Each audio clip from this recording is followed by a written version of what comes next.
Good afternoon. I am Joe Hunk, and college basketball over the weekend was a little bit wild.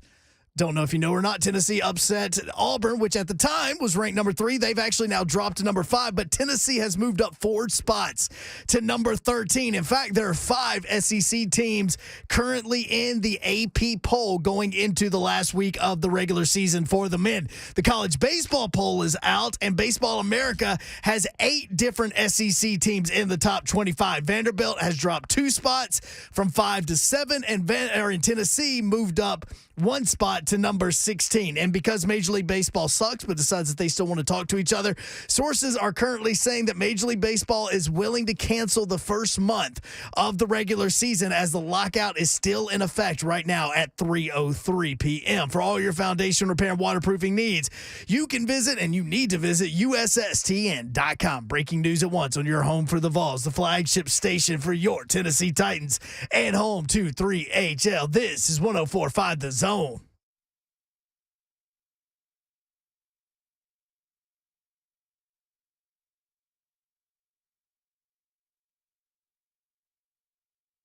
Volunteers come from 11 down in the second half to knock off the Auburn Tigers. Tennessee 67 and Auburn 60. Well, hello, Nashville. This is your friendly 3HL radio program. I am Brent Doherty. Dawn Davenport strategically is not here today. Thanks, Dawn. Still celebrating her birthday. Meanwhile, there is someone here named Joseph Hunkapeller that may catch a little shiz today. Oh, there is every single bullet is going to be flown directly in my path today. Hey, we're all fans of somebody. Yeah. Some of us are fans of multiple teams that happen to play each other. Yeah. You and J Mark can go watch all your teams play at some point. Had to choose a side, man. I've got a Tennessee golf shirt on. I've got a Tennessee, like baseball short sleeve pullover type thing. Windbreaker. Yeah. Yeah. Ramon's big orange Bill Dance trucker hat is sitting on the console. And then there's this guy's name is Ron Slay.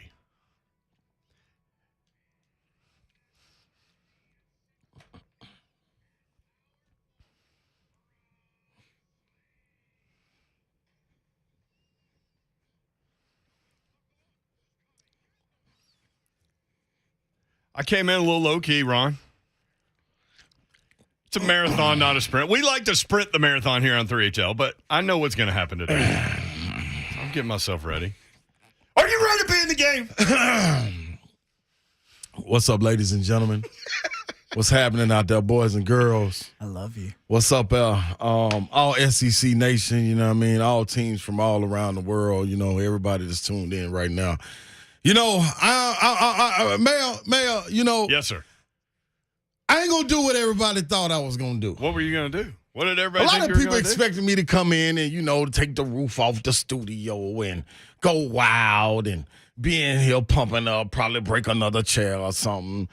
But you know what? That ain't really what it's about. What is it about? You know, what it's about is it's about unity. It's about sticking together. It's about persevering. It's about knowing what your opponents have planned for you and you rising up to that challenge.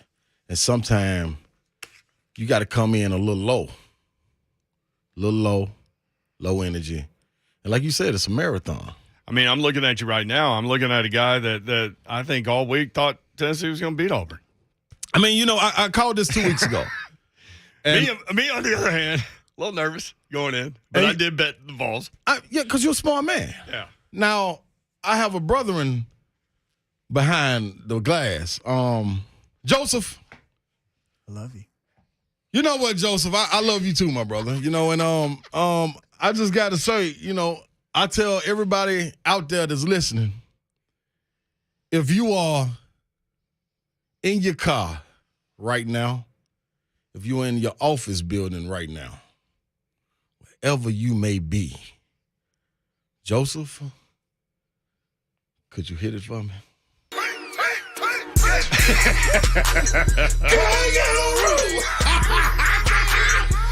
ain't got no room. I told y'all. Yeah, the foggy in the city. Woo! And all my balls with me. Hey, listen, I'm telling you right now. I told y'all. Hell yeah, I'm going to do exactly what you thought I was going to do. I'm going to say I told you. And I'm going to lose my mind. The entire show. You right. Everybody out there that thought I was going to be quiet and calm and play the big guy. No, I'm not. I'm going to be the lunatic fan. Yes. I told y'all what was going to happen. Man, you don't want to see them Vols on Rocket Top, man. They undefeated up there for a reason. Who pulled you out on the court is my question. You want me to set that on up? Okay, seriously, if I would have known about the court thing, then I wouldn't have even went the direction I went with. Auburn was in pretty good control when you went out on the floor. Hey, man, listen. First of all, you and Ramon. All credit goes to the Vols. And Jalen Reeves-Maven. And Trey Smith. Yeah. That's a hell of So this is how it went down. Me and Moan sitting in our section, you know what I mean, cheering. Like, we don't go to the games to sit down, clap. We go there to be on our feet, screaming. So the people behind you are in their chairs, standing in their chairs. That's right. Because they can't. That's right. And you know what? I'm just saying this. When we sitting in our section, first, they call out Dale Ellis. We like, all right. That's what's up. That's love. Show them love. Next, Coach Don DeVoe. You're already out of breath. Heck yeah. I might not have no breath, but the good thing is I got an extra phone from 92 YOLO. That's right. YOLO just leaving her phone around She's the leaving building. her phone. I said, bring it to me. Is it an iPhone? It is an iPhone, so you know I can't use it. I don't even want this. Oh, I'll put this right now in the T-shirt cannon gun and shoot it if I could right now. YOLO, we have a strand of text with all of the hosts and producers.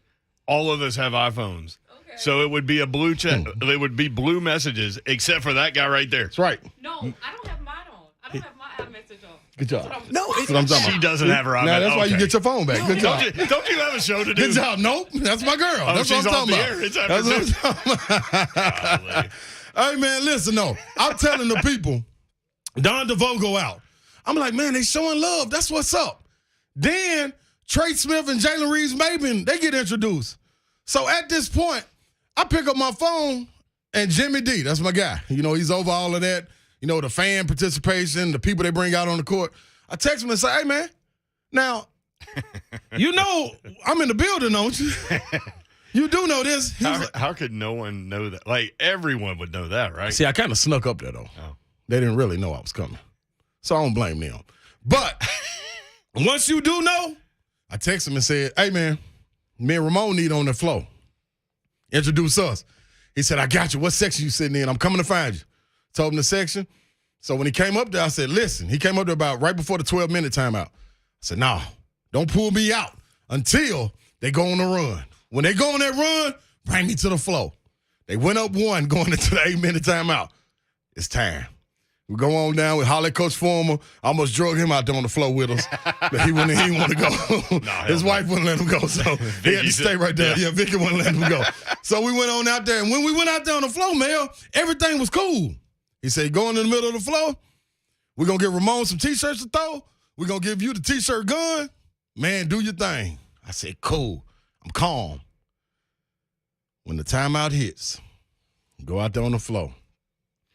Ramon Foster, former Steelers, VFL, boom, boom, It boom. was so cool. You know what I Yeah. mean? Then Yeah. they hit me. And when they hit me, and I heard that crowd, I just flashed back. I went to player slay. I went to player slay. So what I saw was the scoreboard. Bob Kesslin, Burt Burderkamp to the left, scoreboard straight ahead, team sitting to the left, Auburn sitting to the right. They really not in their timeout. You know, as guys looking around because the coaches, you know, getting the strategy together to go talk to the players. I saw the scores table, and I said, you know what? I ought to go stand on the scores table and get the crowd hyped. You were going to stand on the score. I was going to hop up on it. And then something told myself, now, you know people go viral. Sometimes they go viral for the wrong thing. Like you might fall. Like I might fall Like in a off of break. it. So I Yeah. caught myself. You end up in Carl Ravage's lap. You know what I'm saying? So I caught myself. I'm like, nah, I ain't going to do that. I'm going to stay calm, and I'm just get everybody hyped. Then when I went there and I turned around, I saw Auburn bench, I lost myself. I saw Marquise Daniels sitting over there. Saw Stephen Pearl, former guys I used to go against. And I took my sweater, and in my mind, exactly, it was a little guy in there, a little person inside Oh, me. the little guy inside you again? He said, Smart and short. Ron Slay, forget that, Shiano. And I took my sweater and I threw it, and they was trying to give me the gun. I said, no, the students need me. You almost hit Moan with your sweatshirt. That's right. It went about almost 30 landed- feet in the air. It almost landed on his head. About 30 feet in the air. So when they tried to give me the gun, I said, no. The students got loud. I said, oh, it was like a magnet drawing a moth to the flame. So I said, I'm going to the students. Mind you, out the peripheral of my left eye, I see Tony Vitello sitting right there. That little man inside me is telling me, grab Tony Vitello. Somebody else inside me was saying, no, you can't do that. You got too much adrenaline going. You might do something dangerous and hurt him. So leave him alone. Go to the students. So I get the students hype. When I was circling back around, I saw Tony again, and it said, grab him, give him a hug. And I said, no, I might squeeze him too tight. Just go get the gun. Go get the gun and shoot it. So I started shooting the gun all over the place. Man, I had a ball, man. And then Carl Ravage and Jimmy Dykes, you had already told me, man, they doing the bias analyst job right now, favored toward Auburn in a sense. I mean, it was an Auburn infomercial. So I had to go beat on the table to wake them up. So I beat on the table You three beat on times. the table right in front of him. Boom, boom, boom. Lock the door and wake up. Carl Ravage, he reached his little hand out there, the little bit of hand he got. I left it right there. I ain't giving you no 5. His little bitty hand. Yeah, I ain't giving you no 5. You didn't dab him up. No, I ain't dapping you up. I'm out here shaking life right now. You know what I mean? So, hey, man, that fan base, that atmosphere was electric. I ain't seen nothing like it. I'm going to be real. I told y'all, outside of there, Bud Walton, the Jungle, and Florida, and Rupp. I just added the Jungle in because I know what they're doing now. But ain't nothing like Rocket Top. To the rafters, ain't nothing like that, man. I'm telling you. Tennessee now 15-0 at home, 3-0 against the top 6 when they played them. And they've got at Georgia on Tuesday, tomorrow night. We'll give you the BPI odds there. And then Arkansas again at home on Saturday. That game is already sold out, and they're going to checkerboard Thompson Bowling on Saturday. So the SEC, it's funny. Yeah. The promo that ran this weekend and today for this show, we cut on Friday right after our show, and you said on the promo the SEC race is going to tighten up. I told you. And guess what? It has. 2 things before we go to break. Babs, you lucky. But guess what, y'all? I'm going to make a stick to a promise. Wings for everybody. Wings for all of our nation. Her and Hunk got to split the bill. Wings for everyone. And no, y'all, I'm not off Hunk. I'm not off Panzeca. I'm going to get them. Y'all just stay tuned to the rest of the show. Shout out to Will from the Ville. I told him I apologize. He is one of the number 1 fans. I'm supposed to take him to the game. Will from the Ville. Yeah, that's your boy too, man. Yeah. I dogged him. But guess what? I'm going to make it up to my boy. He know I'm going to make it up to him. All right, 615-737-1045. We got a lot to get to today. Let's get it. Tennessee takes out Auburn. The outdoor game was ridiculous. Nashville FC with a big win. Some teams announced for the NFL international games. Kyler Murray's agent released this hell of a statement. And Grambling coach Hugh Jackson did the same. All that coming up, 615-737-1045.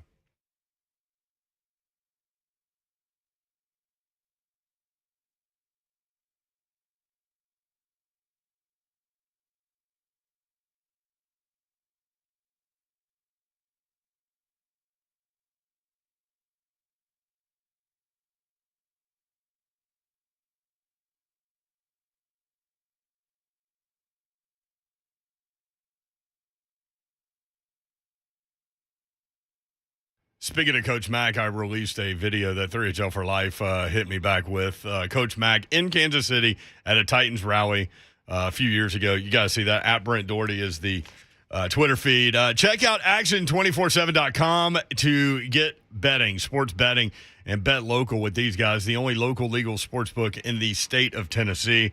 Already hit up several games tonight. College basketball tournaments are starting up. OVC tournament starts this week on Wednesday. The SEC women's tournament starts this week. All kinds of college basketball finality going on regular season-wise. NBA, NHL, and you can get it all done. Action247.com. Get signed up. They've got promotions going all the time. When you get signed up, they'll hit you with emails about specific things that you can do. For example, put so much on a parlay and they'll give you so much for free if you lose. Things like that. That's what's going on. Action247.com. Download the apps. It makes it a lot easier. You can bet in-game and all those things. And you can have a good time. Bet responsibly. If you've got a gambling problem, call the Tennessee Red Line, 1-800-889-9789.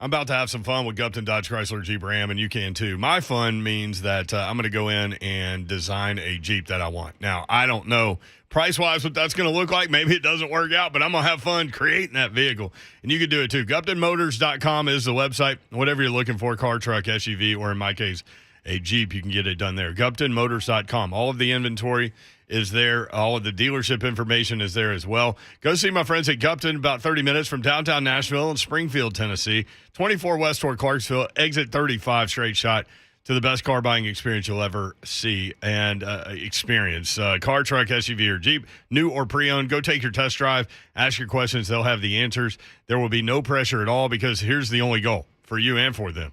They want you in the vehicle that's right for you. That's it. And that's what will happen. You'll go inside. They'll help make the numbers work. It'll be that easy. That's Gupton Dodge Chrysler Jeep Ram.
3HL 104.5.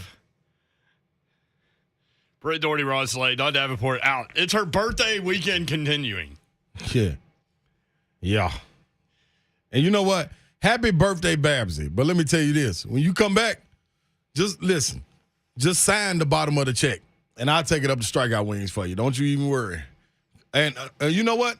I'll come with the price, and then I'll give you and Hunk the tab so y'all can split it between all of Vol Nation because it'll be a lot. The entire Vol Nation? Everybody get a 6-piece. I never agreed to the wing part. Well, I never agreed to the wings. Hunk, you ride and die with your team. So you are on that train. You cannot jump off. I don't disagree with that. That train is buying wings. What you gonna tell your Auburn teammates that, hey, y'all on y'all own? Jabari should have made a 3-3 instead of a 3-1. Hey. Jabari did all he could. And all you had to do was go on and say, hey, you know what? I'm rolling with the Vols, and you wouldn't even been wrong. Listen, there was about a 5-minute stretch where Jabari didn't even touch the ball. So that's on y'all. Problematic moving forward. That is on y'all. They better be careful. And Walker Kessler, 8 points? Man. But remember I told you, in order to beat them, they got to be able to rebound, and they got to know how to attack their front court.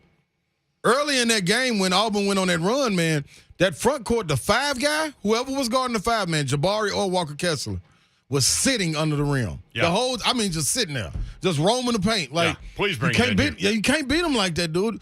And nobody was able to shoot that shot. They didn't shoot it. Fulkerson didn't shoot it. Huntley Hatfield shot it and turned the game. Boy, I tell you, when they were down 11 when he shot that 3. Mm-hmm. And I know every Tennessee fan was like, no. Except me. I was saying, yes, shoot. Please. But somebody right. had to. Once he made that shot, that changed everything. You can't stand in that basket. Then they had to come outside. Yep. And you said that going into the game, that they were going to have to bring those guys out. Yep. That's part of it, man. Those dudes that front court is Chet Holmgren and Timmy is really good. The front court for Illinois. Excuse me, did you just bring Timmy I know up you on didn't this like show? that. Are you serious? He just lost. Take that, Timmy. I know my boy. I already didn't like him. And then they're playing Baylor in the national title game, and they're down by 17, and my man makes like a half hook shot and starts doing his thing. And I'm like, hey, this is a team sport, bro, and y'all are getting waxed. Y'all getting waxed. Y'all getting punked and everything. Take that crap to the locker room. So you got him. You got Cockburn from Illinois. Unfortunate name. Yeah, Coffee, Big Coffee. I'm going to call him Big Coffee. You're Oak Hill. I'm going to call him Big Coffee. But outside of Big them. Coffee's much better. It's one snort. But Auburn, man, they got it, man. We do have a snort meter in the room. Yes, we do. Between me and Slay, Dawn doesn't do it. So. Well, every once she will sneak one in. Yeah, she'll sneak one in. But they got an incredible front court, man, and that's what they got to ride. If they want to be successful, they got to ride. I understand the system that allows you to be able to shoot the ball whenever you want to as a guard, but to go the long stretch, man, got to rely on them big guys. We're going to bring Chris Lowe in just a second. The most electrifying, explosive, and mesmerizing musical force in North America returns to the state of Tennessee. Your boy. Who? Garth Brooks is bringing his stadium tour back to Nissan Stadium Saturday, April 16th. That's not a joke. Slay loves Garth Brooks. 104.5 The Zone has your chance to win tickets before you can buy them. Listen to The Zone this Tuesday at 7 a.m., noon, and 5 p.m. That's tomorrow. For your chance to see the Garth Brooks Stadium Tour at Nissan Stadium. Tickets go until Friday, March 4th at 10 a.m. Central at Ticketmaster.com. Listen, man. I've seen a lot of shows. And that wasn't Garth. I know y'all thought that was Garth back there. That was me humming. It was not Garth Brooks. That was Ron Slay. I really thought it was Garth Brooks. I know. And I saw it on your face looking around like, is that Coach Mack? No, that's Garth Brooks. That's Ron Slay. Yep. I've been to a lot of shows. There aren't very many people that throw out as much energy as that really dude on do. a show. Yeah, it's amazing. That man you got to see him, man. I do need to see number that. one on my bucket list of shows Really? I want to see. Yes. Garth Brooks, man. Chris Lowe joins us, covers college sports nationally, senior writer for ESPN.com. Chris, what's up? How are you? Hey, guys, I want to apologize up front if I'm drowned out by the waves rolling in here at Pawleys Island. I just want to get that out there first. Killing us. Thank you, CeeLo. Turn, rub it in. I mean, just start there. We were talking before the show. It's been an interesting SEC basketball season because Top to bottom, anybody can beat anybody. I know Georgia sucks, right? But they beat Alabama. So there's a good example there. But it's interesting because the top 4 are really, really good. And then there's a drop-off between the next group. And they're good teams too, Chris, but they're just inconsistent, right? Like, so it's kind of a weird year in the SEC. Yeah, and maybe it's the kind of year, too, guys, where somebody from that group in the middle comes through and wins the tournament in Tampa. I mean, you're not playing in Nashville where there'll be, 9 million Kentucky fans. So, of course, Kentucky goes everywhere for the SEC tournament fans. But maybe this is the kind of year, because if you're Auburn and Kentucky and really Tennessee, you're going to be a top 3 seed. I'd say Auburn's locked into a top 2 seed, maybe a 1 seed, Kentucky 2. I think if Tennessee wins their games this week, they're going to be at worst a 3 seed. And I think Arkansas is probably going to be a 4 seed too. So, you wonder those teams, and I'm a big believer in this. I don't know where you guys stand in this. The more I see Selection Sunday, the more I believe that bracket is filled out well before we get to semifinal or championship round of the conference tournament.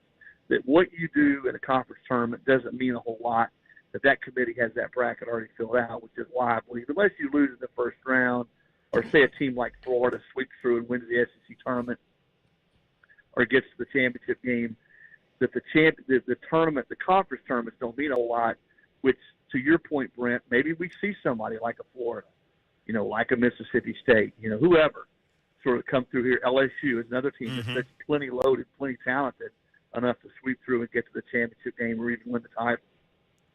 Tennessee-Auburn game, from a Vol perspective, is that maybe the what's the word I'm looking for? The most impressive win for Tennessee this year because it came against a top 5 team and because they were turning the ball over and not shooting well and then found themselves and found a way, as Rick Barnes likes to say. He tells his team whatever it takes. They just found a way.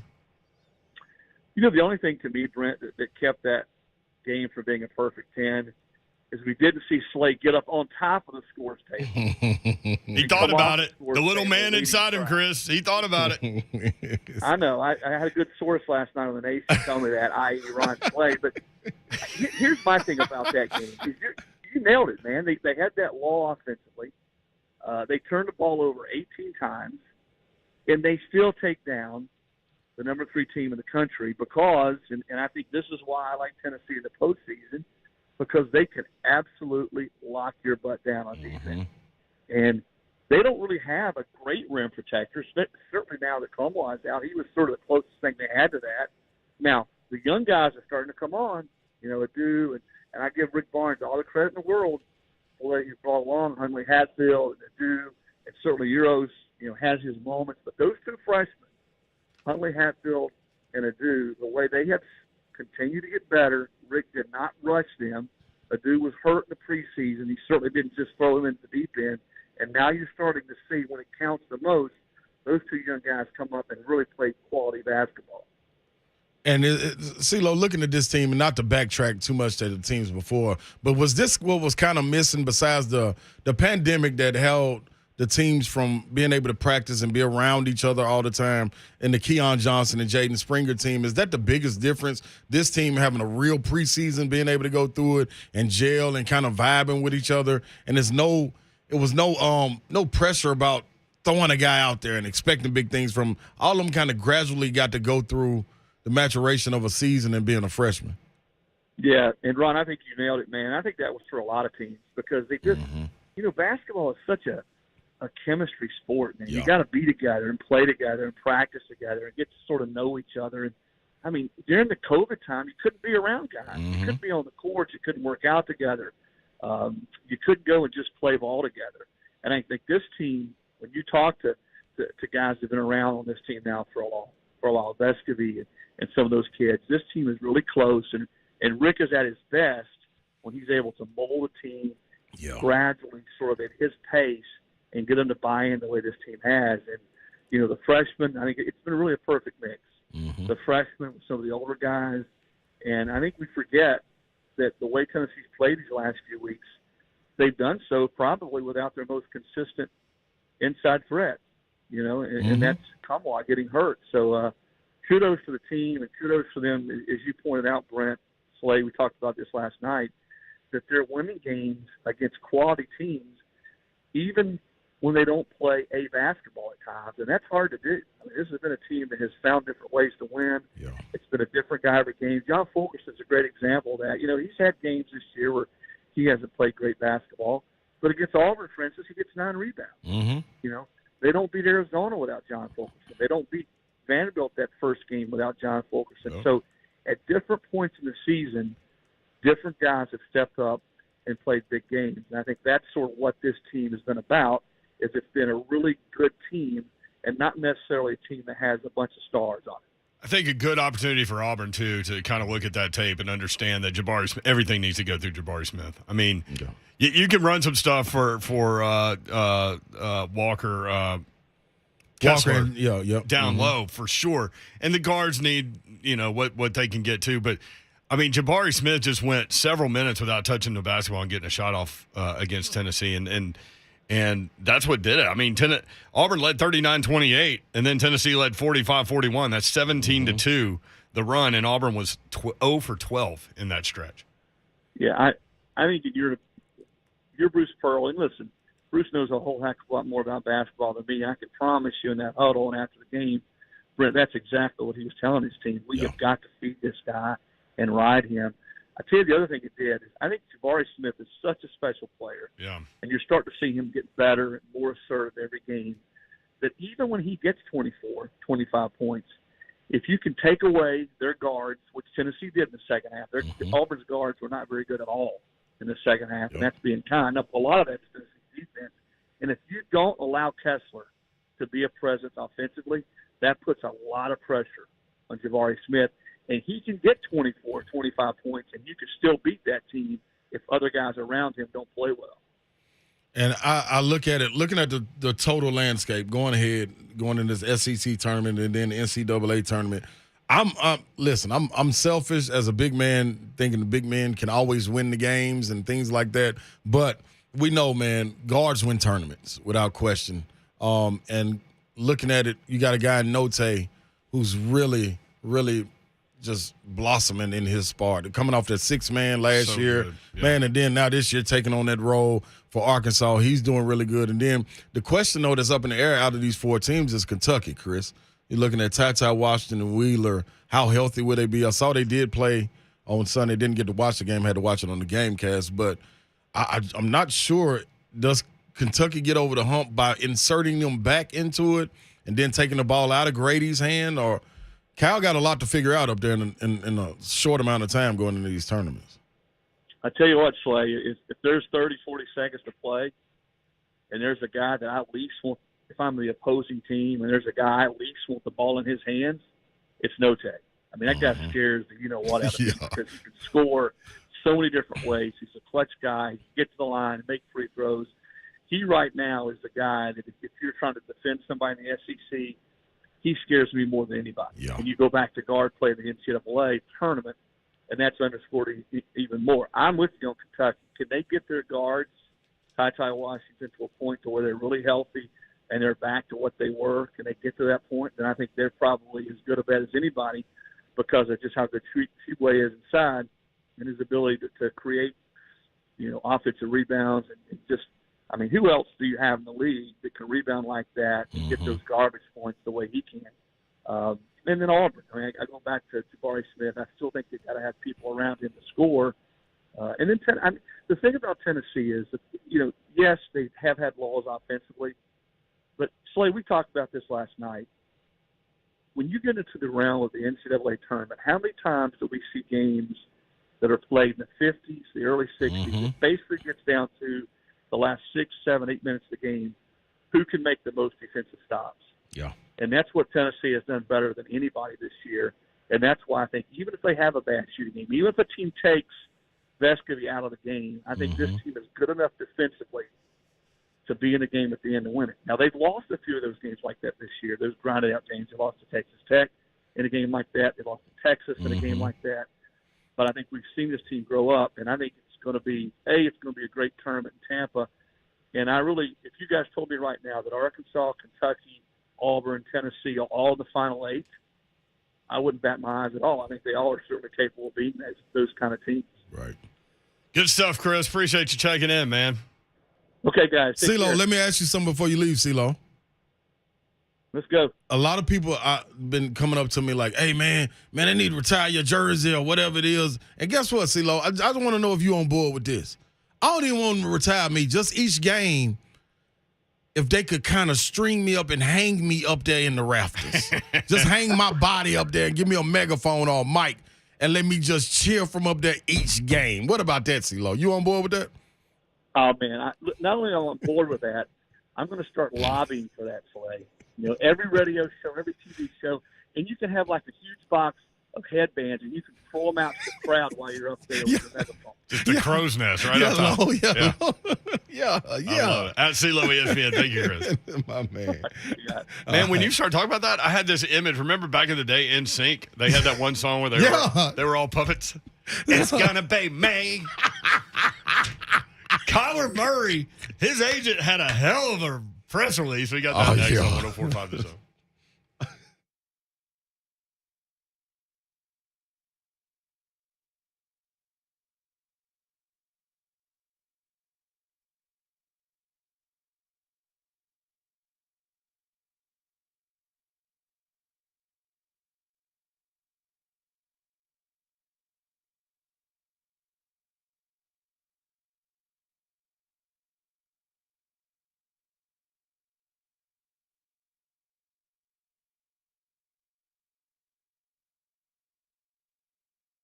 Are you looking at your garage and there's stuff everywhere and you can't fit your car in your garage and everything's unorganized and it's ugly and it makes you want to rip your hair out? That was me last year until I called Artisan Custom Closets. It actually happened right after Christmas last year when I had no place to put my Christmas decorations and they were just all over my garage and so nobody could park inside. So went to artisancustomclosets.com.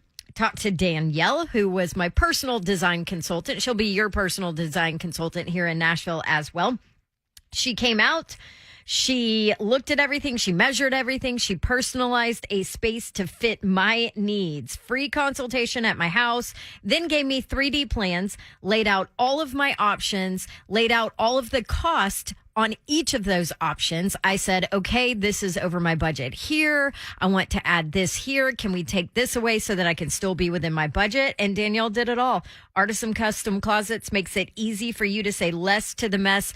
And then they installed it in less than 1 day. So professional, so beautiful. I've had it now over a year and I'm in love with it. You can make your home feel new and decluttered with organization from Artisan Custom Closets. Whether it's your garage, your closet, you want one of those show-stopping closets, they can do it. They can build you a home office from nothing. Laundry room, mudroom, pantry, you name it. Artisan Custom Closets can do it. Give them a call for your free in-home consultation, 615-800-2199. And here's the deal.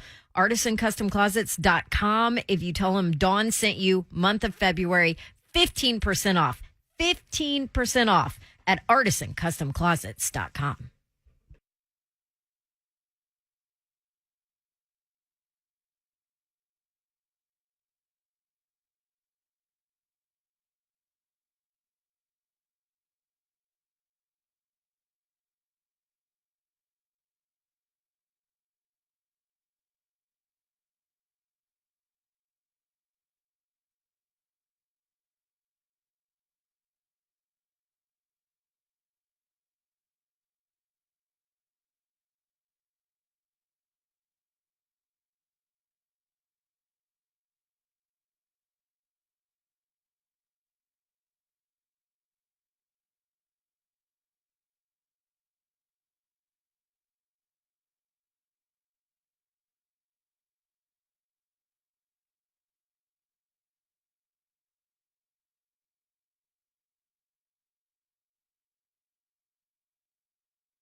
And the thunder rolls.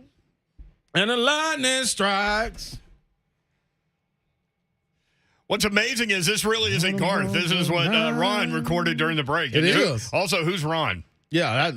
Why did I say that? I don't know. What is That's wrong my with me? stage name, maybe, when I sing. So there's a healthy debate going on in the Zone TV chat on who is better, Garth Brooks or Eric Church. Might need to throw a poll question out there on Twitter. Zone TV feed. You can watch the show live. Twitter, Facebook Live, YouTube, and Twitch. Twitch, please. Get it done there. Eric Church now, that's one cool dude. No doubt. Hey. I think it's a generational thing. If you go back far enough, then maybe you like Garth better. I don't know. I'm a roll Garth. Yeah, I would think that a lot of Garth people would like Eric Church also. Like, I probably would. It's same type deal. But Eric Church comes out there, they turn those lights on. He's got those aviators, and he's just standing on stage like a freaking boss, man. Yeah. It's pretty cool, too. So, Eric Church, if you're out there listening, hit us up. So basically, the poll question is, who do you think is better? Like, is that the poll question you want me to throw out? Who do you prefer? Who do you prefer? Yeah. Gotcha. At 3HL 1045, that'll be there. You can vote appropriately enough. Yeah, so Tennessee, Auburn. Yeah, you guys called me on the way back. Yes. You were in a very good mood. I was in a phenomenal mood. A great mood. And then, I'll tell you later. I don't want to steal it. I don't want to mess up our vibe. We got a great vibe going because our vibe was kind of stolen by the T-Dot. T-Dot stole your vibe coming down to town? Yup. We were supposed to get back by about 10:45, 11. Be on the back porch with a nice glass of bourbon and a cigar. Then mile marker 259 happened. Did you run over some barrels? Man, somebody done stuck a pothole right there, man. Oh, my gosh, no. Blew our tire. No. We didn't get home till 2. In the middle of nowhere. Let me ask you this. Where no Ubers could come. Did you guys change the tire, or did you call AAA, or how did that all work itself So out? we were in Moan's car, and they don't have a spare. It's a run flat. Okay. So we... You got OnStar or something? Little button you can hit? All of that was cool. All of that was working. It just couldn't nobody get to us out there. We was at the Carthage, Gordonsville exit. Oh, yeah. Al Gore. He's from there. Yeah, so so we were ready right see there for Al? about an hour, 45 minutes, and then the people called us back and was like, man, we can't get no Uber to come way out there. So me and Moan said, you know what? We got to thug it. And we're gonna test it. See how run flat it is. What? And we got back on the interstate and drove on a flat tire with the hazards on. All the way at least to How fast were you going on that? 50. That's pushing it. That is pushing it. Because even those, like, little donut thin tire things are, like, 55. Yep. So we got all the way up to the Linwood exit. I was like, dude, if we can make it to the Watertown Lebanon exit, we'll be fine. Couldn't make it there because we could start smelling the rubber burning.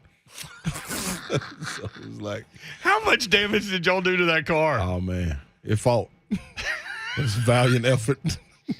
We got to Linwood and was able to get an Uber. One Uber was in the area. In Lebanon? Yep, and it got us. It got us How home. much was the did you go to Hendersonville? Yep. How much was the Uber to Hendersonville? It wasn't bad because we got off on 109. It was probably about $69, $70. Oh, that's not bad. It wasn't bad at all. It was real cool. I mean, you go up to New York, you go like 10 blocks, you're going to pay $100. Exactly. So it was cool, man. But that, dude, we was going to keep celebrating, man. And it kind of knocked the spunk out of us. But yeah. So you got to Moan's house and what? Just went home? Yeah, I got a little run up. It was 2 o'clock. I was like, I was going to spend the night, but I was like, man, we might as well go on home. I'm up now. Take him home. Picked him up, got him home. Got home by 3. Yeah. How did I not know about this part of the story? Because this was the bad part. So we just start. We start watching Netflix. Who's waiting? You're just sitting in the ride watching Sitting in the car. Netflix. The dude said 19 cars in 2 days have been hit by that same pothole. 19. Seems like they might do something about Come on, that. T-Dot. Get on your job, man. Do the There's right so thing. many Don't be like potholes Kyler around. Murray's agent. That's what I'm looking for right now. Yeah, don't be that guy. Why didn't you put on Twitter where y'all were? Somebody would have picked you up. Because, you know what? It was weird. We were in a weird spot. Like, the hotel was You open. feel like you were in a movie or something? Yeah, and then the dude at the gas station, Buddy was super cool.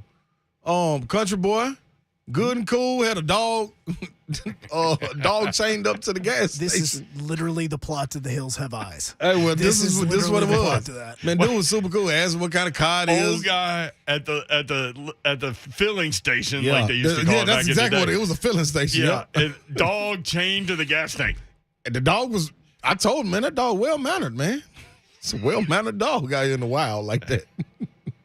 At midnight. At midnight. At You know what I mean? It was like, and then he walked about 30 minutes and came back up to me and was like, hey man, you got a spare. We get that changed on out for you. Get you on your way. I said, man, it's one of them run flats. He said, doggone foreign cars do it every time. I said, you right. You sure is right. Doggone. So that's when me and Mom said, you know what? We got to chance it. And we said, Mom wanted to make it to Hendersonville on the time. Oh my God. We might have been on the rim. Yeah, and it would have caught on fire. It would have caught the gas tank on fire, and there would have been no more Slay and Moan. Hey, man. But we made it to the Linwood, and finally Uber. Well, I'm talking about you couldn't get no Uber XA. You couldn't get nothing. Uber Black, none of that stuff, man. Well, the outdoor game was going on. But let me say this, man. No one knows sports or think they know sports like the late night Uber driver. So shout out to him for coming through. But boy, he has some takes on him, boy. Ain't many times that I'll stop talking, man, and he made me stop talking. Like He know who you guys were and what you did. No, he didn't. So when we finally pulled up to Moan house, Moan has a nice house. We pull up to Moan house, get in the gate, and then it started to hit on him. And he was like, "Oh man, y'all must play something. Y'all used to play something?" We was like, "Nah, man, that's our partner house, man." Got on out the car and left. If he would have knew, boy, he really would have went in. So he had the kinds of takes where, like, you just wanted him to shut up, or you wanted him to keep going because you didn't know what was coming next. I wanted him to stop. He got to the point where he said this was one of his takes. The Rams won the Super Bowl because owners are now buying the Super Bowl.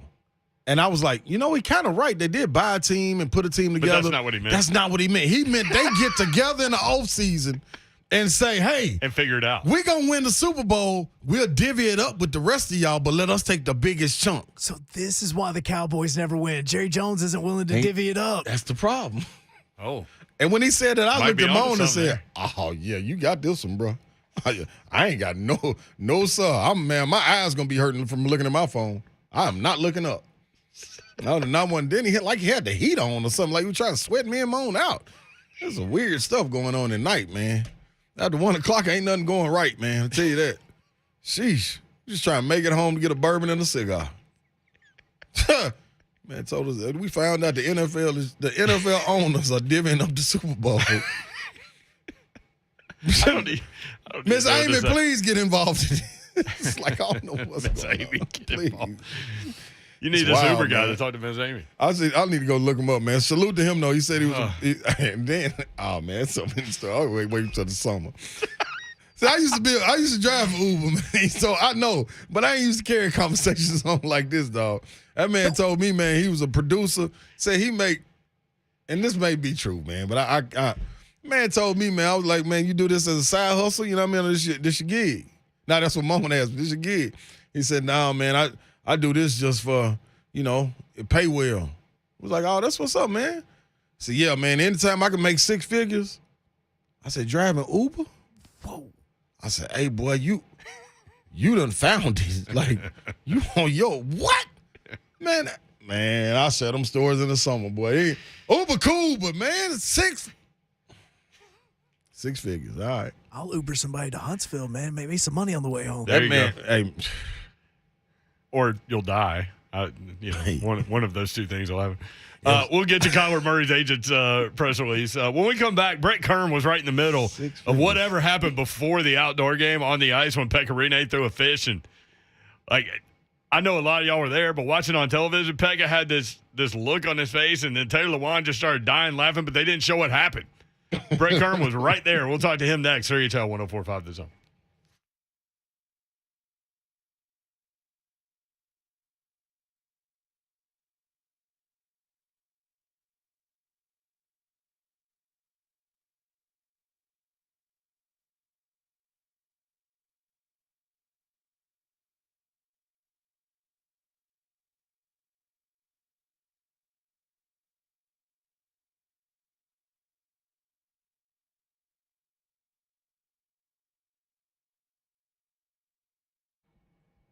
What's happening, y'all? You know, it's getting warm outside. It's pretty. Nice sun coming out. Look like we're about to escape the winter. If not now, very, very soon. So you need to get in line, man. 2430 Gallatin Pike North. That's the place you need to go. Music City Autoplex. You thinking about taking the roof off, or you want the back of the truck off? You want the bed empty? Whatever you're looking for, man. I promise you, they can always come through for you. That's Music City Autoplex. Or if you don't want to go in there, you can go to musiccityautoPlex.com right there on your handheld device or your laptop. Still gonna have the same selection. It does not matter. Guaranteed to get over. Listen carefully. Over 15 million in used vehicles on the ground at Music City Autoplex. Yeah, and it's changing week by week. Don't trust me, trust Brittany. I went to Music City Autoplex, and I must say, this was the best experience ever. They listened to what I needed and wanted and exceeded that. Come on, man. Can everybody say that, y'all? This is the place for you. This was the place for me. Gonna continue to be the place for me. Do what I did. Go to Music City Autoplex. Go get your car.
Don't know if you've been listening to the show so far for the last hour, but Tennessee defeated Auburn. That helped Tennessee move up 4 spots in the AP poll. They are now number 13 in the country going into the last week of the regular season. In fact, there are 5 SEC teams in the AP poll. Auburn, the team that lost, dropped 3 spots all the way to number 5. The NFL has announced that their 2022 Hall of Fame game is between 2 teams that literally the only reason you're going to watch is because it'll be the first football of the 2022 season.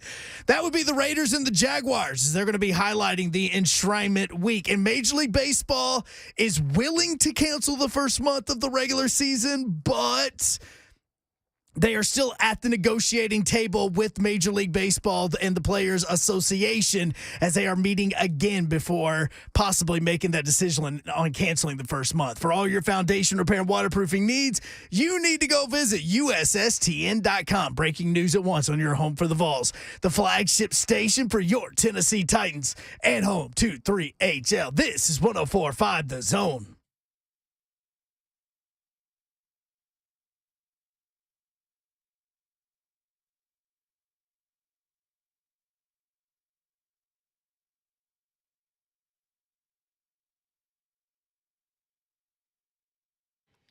HL 104.5 The Zone, Brent Doherty.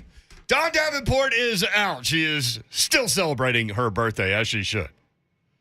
But she's missing out on Buying wings.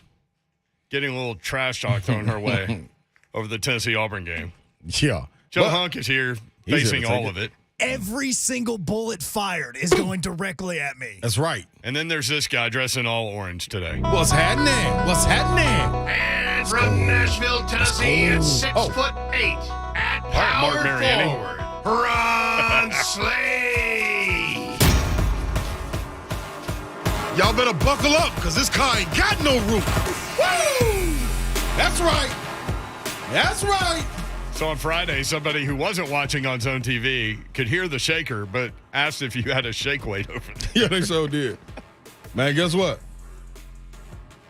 I might as well had You know what else was going on Saturday? spanking. Oh, yeah.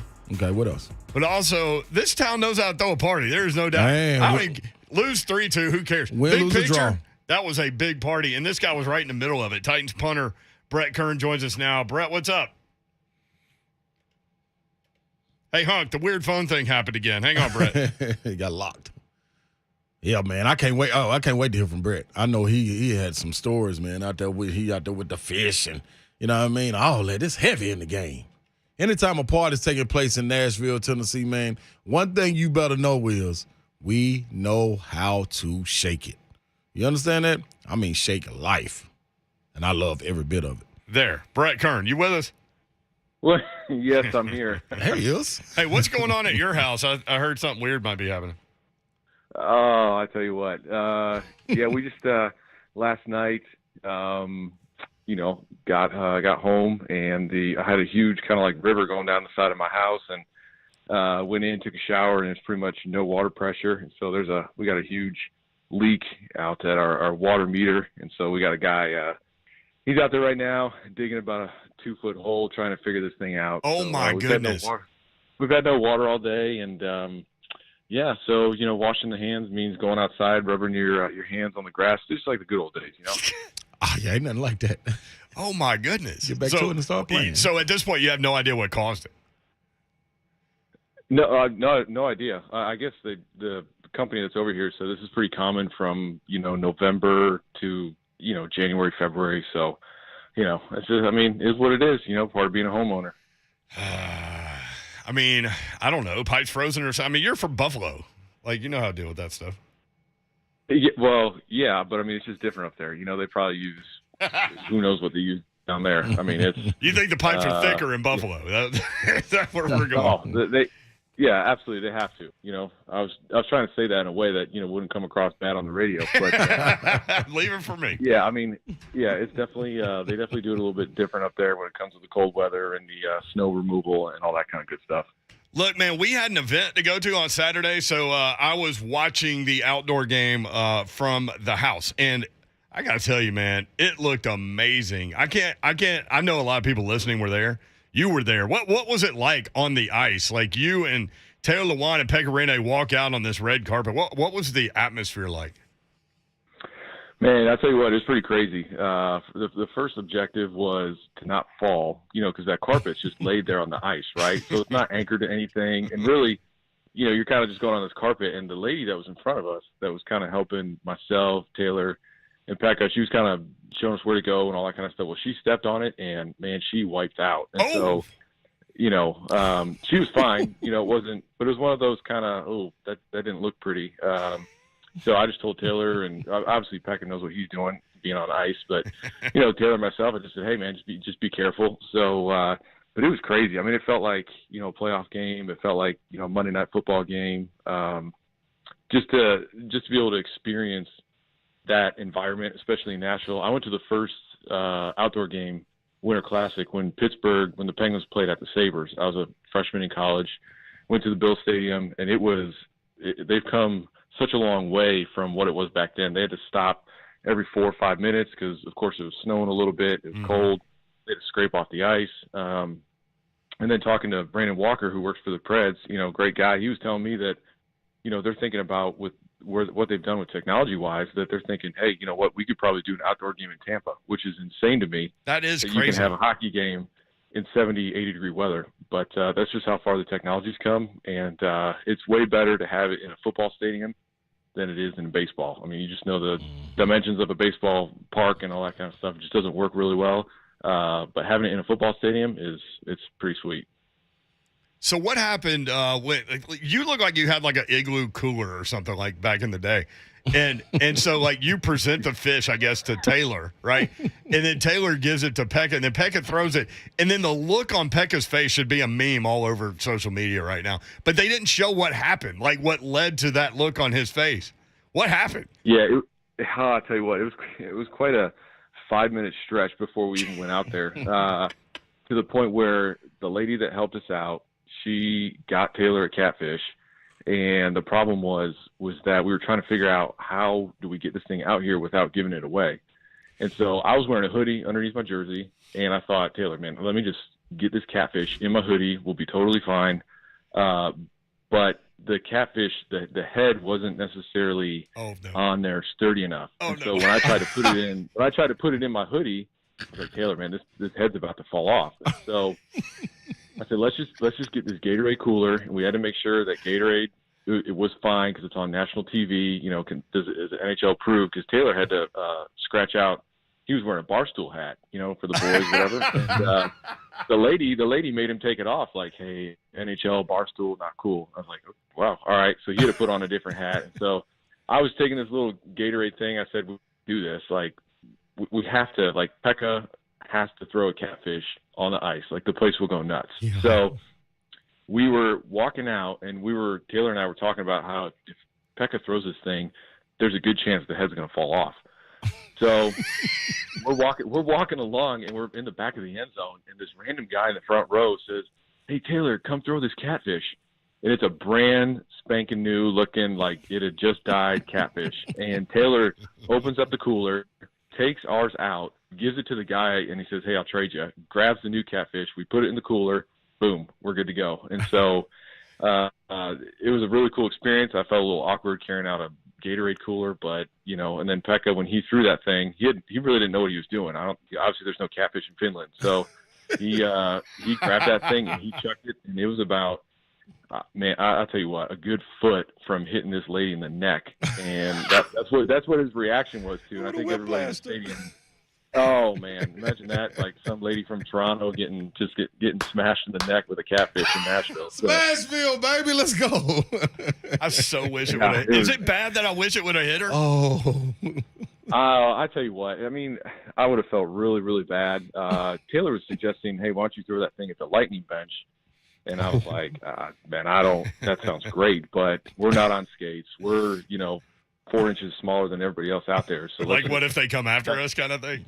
Yeah, I mean, Pekka, just give that thing just toss it, man, and watch the crowd go nuts. I said, your jersey's retired. Like, what are they going to do? Right. You know what I'm saying? Like, you're already in the rafters. Like, you're good, man. Just let it rip. So. That is an unbelievable story. Like, I didn't expect that kind of detail from Hell what went yeah. on. It's amazing, like, what happens in 5 seconds, but what led up to it. I mean, trading a catfish with a guy in the stands, that's amazing. I mean, it was perfect timing. If that guy wasn't there, then this story is probably completely different of Pekka throwing a catfish and the head's decapitated from the body and guts all over the ice.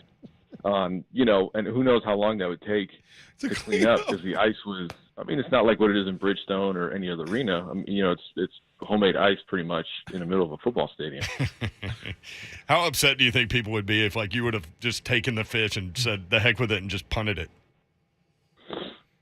That would have been interesting. I was wearing a really nice pair of J's that I got a long time ago that I was not willing to get catfish guts on. So I was not about that. We could respect the J game without in this room question. for sure. Hey, real quick on with regard to football, interesting offseason for you in terms of where you are contractually. You've got 1 year left on your deal. How does this process play out for you in this offseason? What do you do? Do you just let the agent handle it and things like that?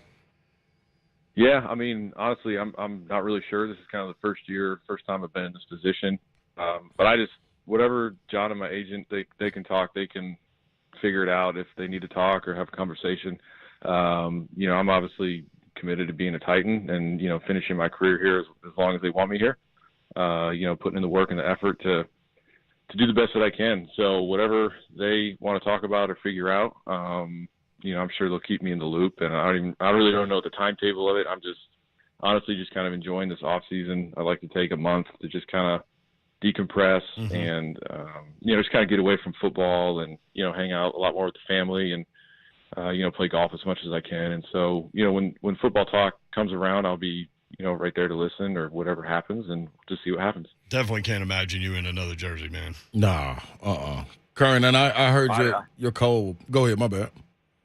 No, I was just saying I don't even like the thought of being in another jersey is something that I don't even entertain in my mind. I'm a two-tone blue, and you know I've been here for a long time and seen a lot of things, been through ups and downs with this organization, and you know finally starting to see the change and the switch, and you know the job that Miss Amy's done and John and Braves, and it's something that you know you want to be a part of, and you know you just want to kind of play as long as you can.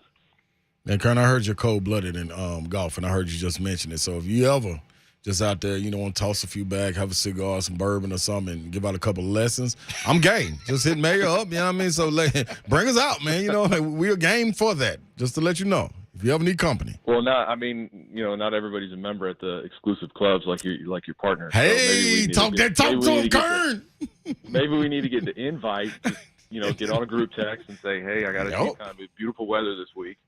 You know, so I'll just be waiting for that group text. And, you know, we can go out there and swing away and have some fun. I just remember being on. I think we're on 9 maybe. And my man's 7 feet from the pin. He's like, man. I'm like, what? And you're like, I want to be on the other side. I'm like, I don't think it through like that. I'm just trying to get close, dude, somehow, some way. The biggest question is who would be our fourth, Kern? Mm-hmm. I mean, there's a lot of people you could choose from. I don't know, you know, as far as you got to pick. You got to pick like, hey, who do I want to hang out with for 4 or 5 hours and just have a good time? Yeah. Or is it, you know, somebody that you're trying to take money off? I mean, there's a couple different avenues you could take. You know, so how about we can figure it out? We can figure it out in the group text. So me and Sneds and against you and Slay. Yeah, I need somebody. Yeah, good. I mean, good. I've been trying to play with Sneds for probably the past 5 years. You know what it is with him? He doesn't want to play like all day. Like, like you're nice enough to like kind of wander through around with me going into the woods all the time. That's me. I don't think Sneds wants any part of that. If you go in the woods, that's fine. I mean, it's the person that when they go into the woods, they're lost. They're done. And you're like, well, do we keep going? Do we not? Are they going to come back? Oh, yeah. I'll pick it up quick for sure. Yeah. Yeah, because you can see if you're in the woods, I can see you. You know, then everything's dormant. So, but Sneds is like, text Sneds, and it's like, oh yeah, that's right, he's playing Bay Hill this week. Yeah, I know. He's got more important things to do. All right, Kurt. Hey, good talking with you, man. Thanks for the detail and the backstory of what happened there with the fish. That was cool. Appreciate it, bro. Yeah. Not a problem. I'm not a UT fan or anything like that, but I wish Dawn was here to rub it in a little bit. But, you know, I went to the real UT of the North. You know, University of Toledo. You guys went to the real UT of the South. So, you know, that's my stake to UT. So Kern. And I was just about to give you props about your game and how much I respect punters and stuff like that. But yeah, yep, you just did it. You just did it. Hey, good luck with the house, man. Go deal with that. Oh, this should be fun. I appreciate it, guys. Later. See ya. Right. I mean, he's got a river coming down the side of his house. Hey, man, That's you know what? good. You know what's funny? Like, we just lost pressure this morning. You and Ramon were dealing with crap. Yeah, we lost tire Kern's pressure. dealing with crap. He lost water pressure. I mean, Pekka had a fish with no head. Like, it's wild out here. Crazy. It's the wild, wild west, man. All right, we'll talk with great Ramey up in Knoxville about a little Tennessee basketball and Tennessee football, and then or Tennessee baseball, and then we'll roll with some of these football stories that are out there, because there's some international teams that have been identified, and there are some open slots, and the Titans play two of those teams that have open slots. So we'll talk about it. 3HL 1045 The Store.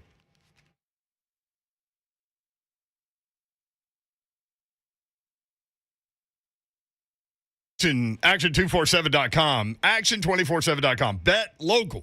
That's how you get it done. And, man, if you were like me, you put a bunch out on Tennessee, minus the 3, and they're sitting there down 11. But you knew at some point my man Ron Slay was going to get on the court and hype everybody up, including the Vols who were watching him like, who is this crazy man on the floor? But it didn't matter because they took a 45-41 lead right after that happened, and the rest is history.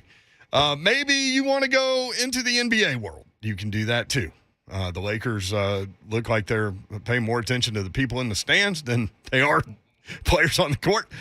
So you could, use that any way you want to go.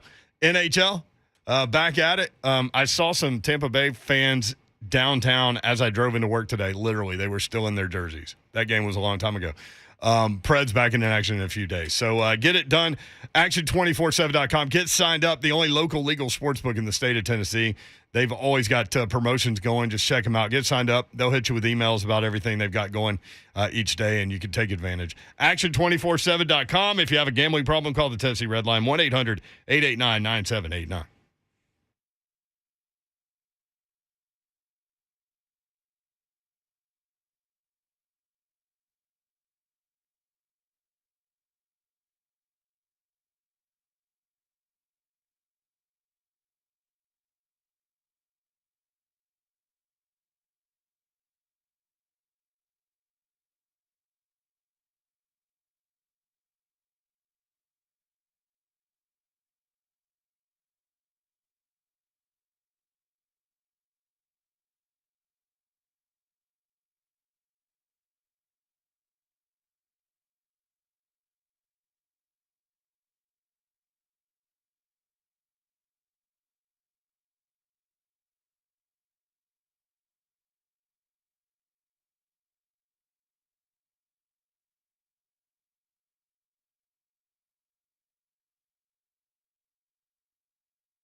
Well, your home value is way up. You can use that money to pay off credit cards or remodel your house or do both. All you have to do it, call my guys at Loan Pronto, loanpronto.com. Loan Pronto can convert your home equity into cash in as little as 2 weeks with no cost to you and zero hassle. A lot of people are doing it. I even have an example for you. One local couple called Loan Pronto did a Loan Pronto zero-cost cash-out refi. Got a check for $100,000. You could do that around this area. Tons of equity in your home. Used $50,000 of it to pay off your credit cards. The rest, a car loan. Used some of it to upgrade their master bath as well. Locked in a new APR in the twos. Lowered their total monthly bills by hundreds of dollars. And you can do the same. What are you waiting on? Call Loan Pronto now. Convert your home value into cash. Put that money to good use. And you could even skip your next 2 house payments. 615-499-5780. I did this with Loan Pronto. It was easy. And they can help you out. Make it easy for you, too. LoanPronto.com, 615-499-5780. That's Loan Pronto at 499-5780. Equal housing lender, NMLS 1661781. Subject to lender approval. Not all loans apply.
Jason Aldean is bringing his rock and roll cowboy tour to Bridgestone Arena on Friday, October 14th with special guests Gabby Barrett, John Morgan, and DJ Silver.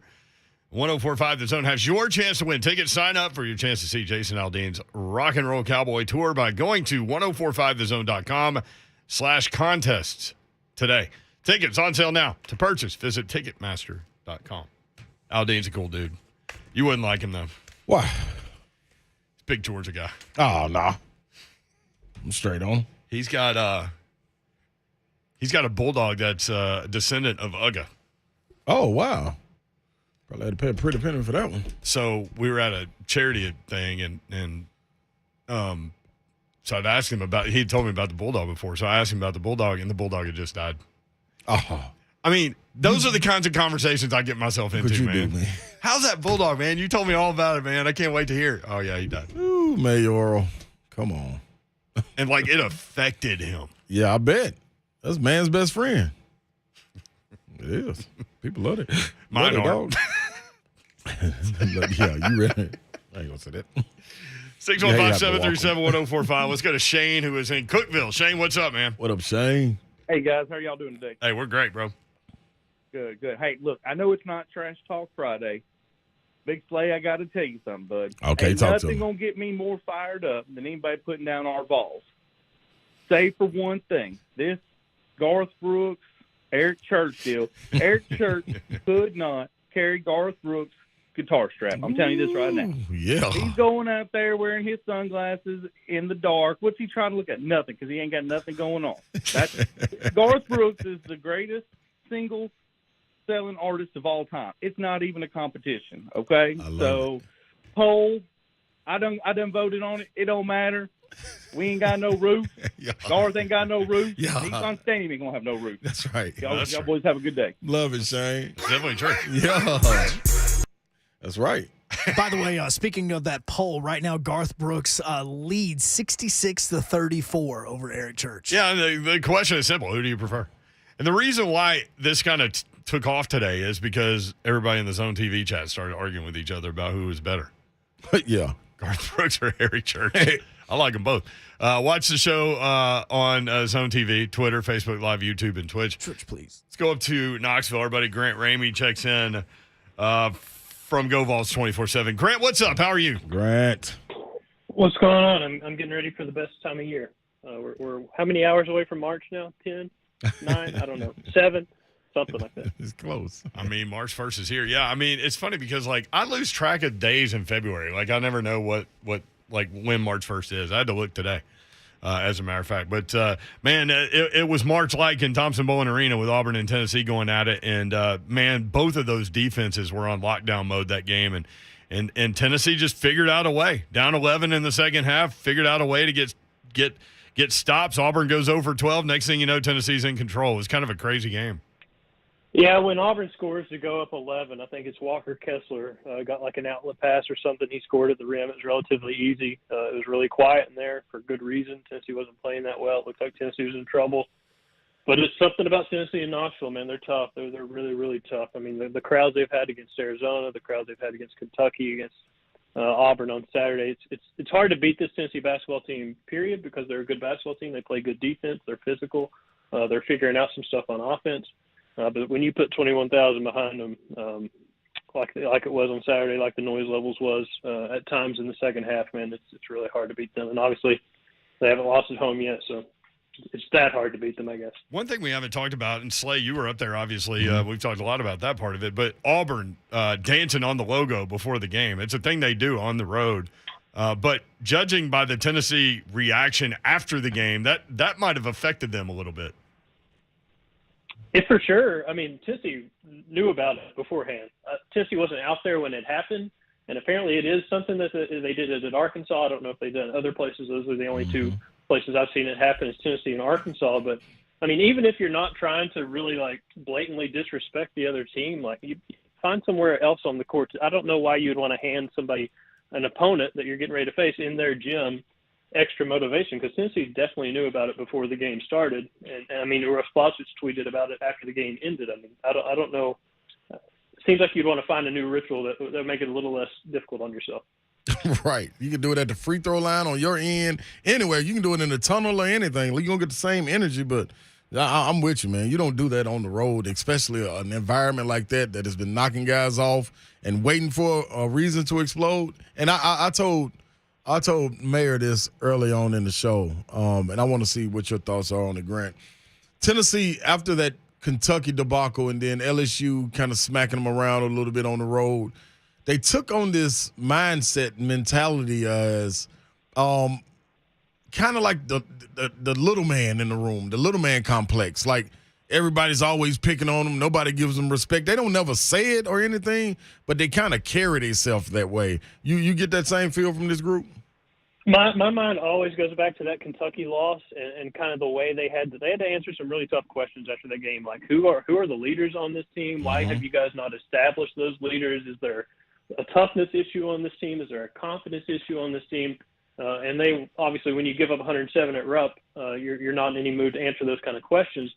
A play that comes to mind also at Vanderbilt a few days after that, Vandy got really physical with Santiago Vescovi, and there was a tie-up where it looked like he just got frustrated and got tired of it, and he started kind of fighting back a little bit. And when he started fighting back a little bit, Uros came and he had his back right there in that moment.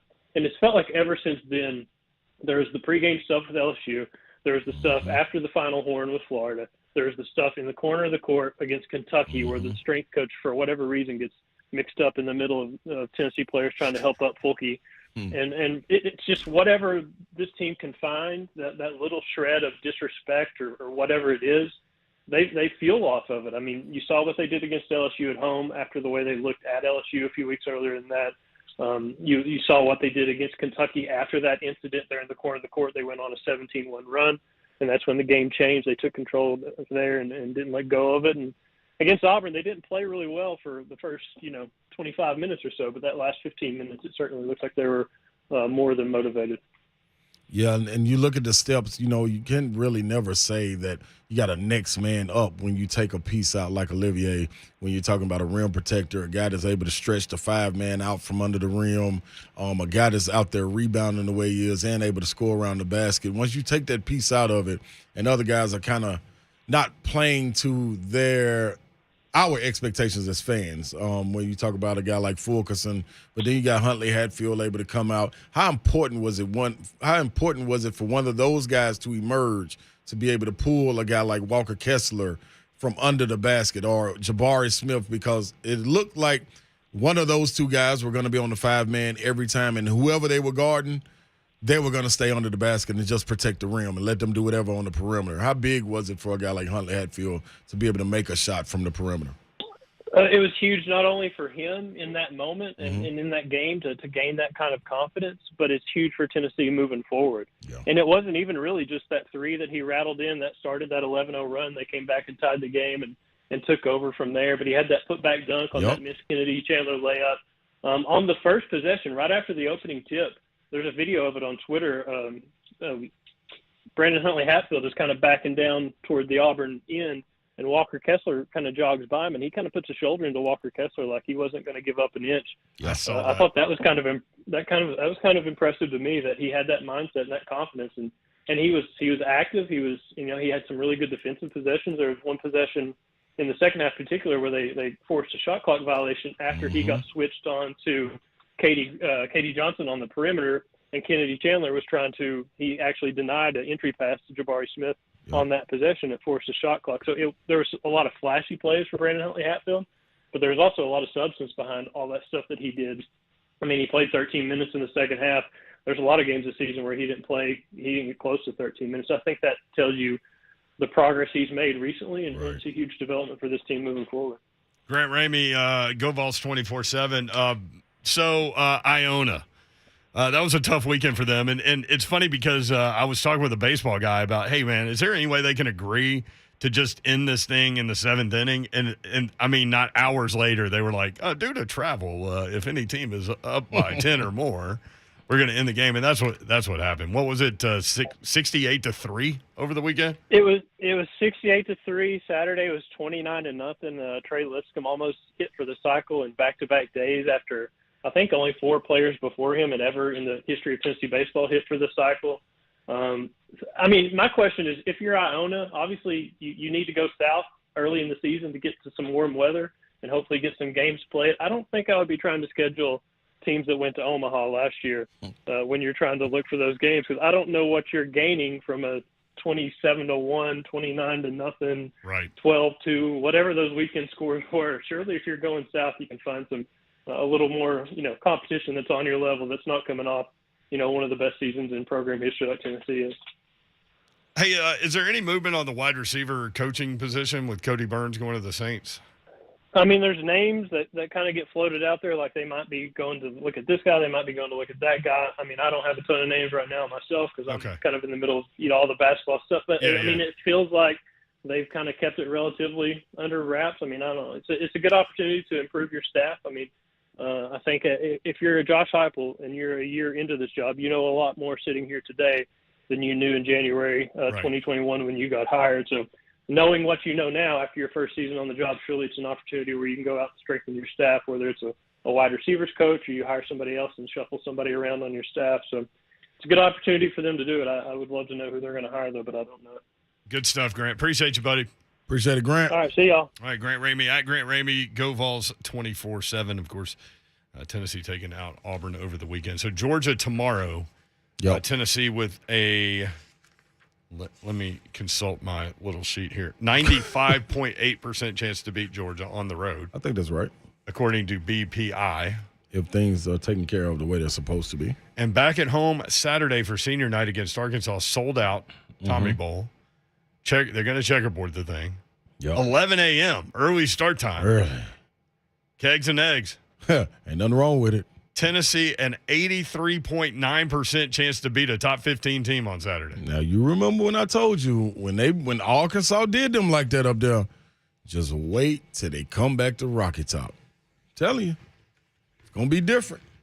It's a different atmosphere. It's a different – man, as a freshman, it's nothing like being able to play in your home confines, man, like the confines of your own home dog. It ain't nothing like it. That crowd behind you, man. Especially for a guy like you get juiced up by stuff like that. And the funny thing is, I didn't think this was that bunch. But they are. You look at Ziegler. Santi is a mild-mannered type guy. Man, when them fans get to rocking, man, he get to talking to them, and man, then you got Ziegler coming off the bench. Euros, you know what he going to bring. Now Huntley Hatfield figuring out the way to feed off of it. The only thing is, man, being able to transfer that to the tournament when you're at a neutral site. That's the thing. Like, you got to get past that first round in the NCAA tournament. Then you can be the tournament darling. It's going to be difficult early. To me, Santi looks like the guy that's going to steal your girl. He will. Chandler is a magician. Yes. Like, he's going to pull all kinds of weird things out of a hat. Yeah. Ziegler looks like an assassin. Like you're just going to die in your sleep and you have no idea what happened. But there's Ziegler standing there. I mean, you can go on and on with these guys. You could, man. You could. That's what I love about it most, man. They are embodying, and this what was missed. Like when the question was asked last year, does Fulkerson come back? And knowing where his stock was, like he was playing really well, but looking at it, dude, the reason he comes back is because of those fans, Vol Nation. It is no feeling like that when you're winning. Especially coming off a football season. Now, listen, I know they ain't go undefeated, but coming off an energy-filled football season with excitement like that. And then all that baseball, and then, And it spills over every single time. Every time. Love it. When we come back, there's some NFL stories that are out there, including some of the international teams that will be playing in the international games. Maybe that's a better way to say it. Have been announced. But there are some open slots. And the Titans play against two of the teams that have open slots internationally. What? Will they be sent? Oh, come on, man. Somewhere. You're trying to play right here. We'll talk about it next. 3HL on 104.5 The Zone. In the meantime, man, temperatures starting to rise. Let's get it. Spring right around the corner. Ooh. My man Trey Hartsook from Dickens Turf and Landscape Supply is with us. DickensSupply.com is the website. Trey, what's up? How are you? Brent, I'm good, man. Hey, I'm going to tell you what, today does feel like a spring day. there's no better place to turn right. Everybody wants something to work. So I feel like a lot of people chasing dreams, going to these box stores saying, oh, yeah, no doubt, one bag of this and my yard will be Augusta National. That is just not the case, Brent. Got to put a little work into it, but that is why Dickens Turf and Landscape Supply can step in, tell you exactly what you need to do month by month, whether you got 0.3 of an acre or 33 acres. We can get you what you need to have that lawn. When you cruise through the neighborhood, man, it's curb appeal. You know, everybody will see that nice green lawn. They'll stop holler at you, man, how did you get that grass so green? Everybody says Dickens Turf and Landscape Supply. Also, everybody wants a new mower, right? You know, maybe you've had an old zero turn for a couple of years, or maybe you've had a lawn tractor and want to step into a zero turn. Toro, new machines, man, they're awesome. Really bright red, really look good, a lot of cool stuff on them. Stop in and see us, Dickens Turf and Landscape Supply. Another cool thing, Brent, almost forgot about it, our Brentwood store on Firestone Street.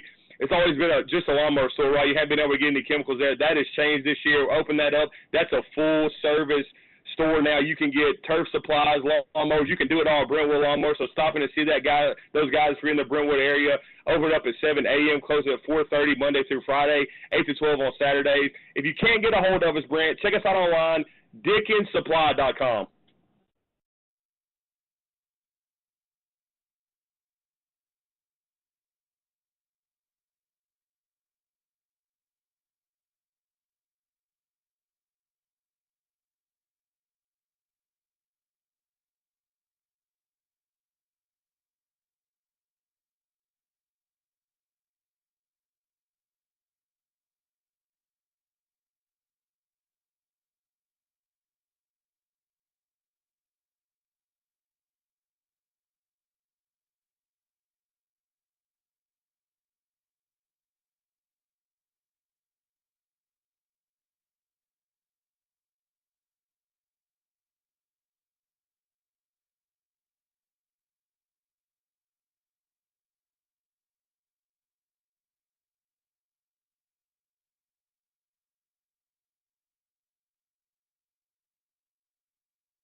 3HL 104.5 The Zone. Yeah. Skilo. OVC tournament coming up. Yeah. A lot of dangerous teams in that, too. Murray State can be dangerous for a lot of people. Yes, it can. In the next tournament. But Belmont, number 2 seed. Austin P with the 6 seed. TSU 5. And they've got SIUE, the 8 seed. Then if they win that, they get SEMO. Yep. I think they could get into the semis. Listen, man, this is a dangerous team that they got, and they seem to like Belmont got them at Belmont. But Belmont was coming off. They had been embarrassed. Yeah, they were ready to get back on the floor. Yep. We talked to Coach Collins about that. Penny said that. Mm-hmm. So I think this is a team that really it's clicking for them. I think it's clicking at the right time, and they can go in this tournament, man, and really make some noise. I'm interested to see how their guards start to play with everybody being back healthy and how they adapt. Kasim Nicholson, man, is the guy that's really been getting down for them. Can he carry this momentum into the tournament? Well, I guess we don't need to read Hugh Jackson's statement anymore. Look, if you have to release a statement based on an assistant coaching hire, you probably shouldn't make that hire. Yeah. Pete Thamel just tweeted, source, Art Briles will no longer be the offensive coordinator at Grambling. Oh, wow. I mean. You think? Did you think? Like 3 hours after come on. After the statement. After that epic statement? Be smarter than that. Come on now. That was great. Got to be smarter. That's rough. So there are going to be 3 international games in the NFL. In Mexico, you've got the Arizona Cardinals. Mexico. Against, I don't know. Probably Houston. Dallas. I think their fan base is traveling. Maybe Dallas. Now, remember, NFC. the NFL has taken a division matchup and put it in Mexico before. Was it could be. Was it Pittsburgh? It was Chiefs and Raiders. Chiefs and Raiders. They put them in Mexico. So it was. Yep. I remember that. Yep. Oh, and they were having all kinds of trouble with the field and everything. Yep. Yeah. So it could be something like Cardinals and Rams.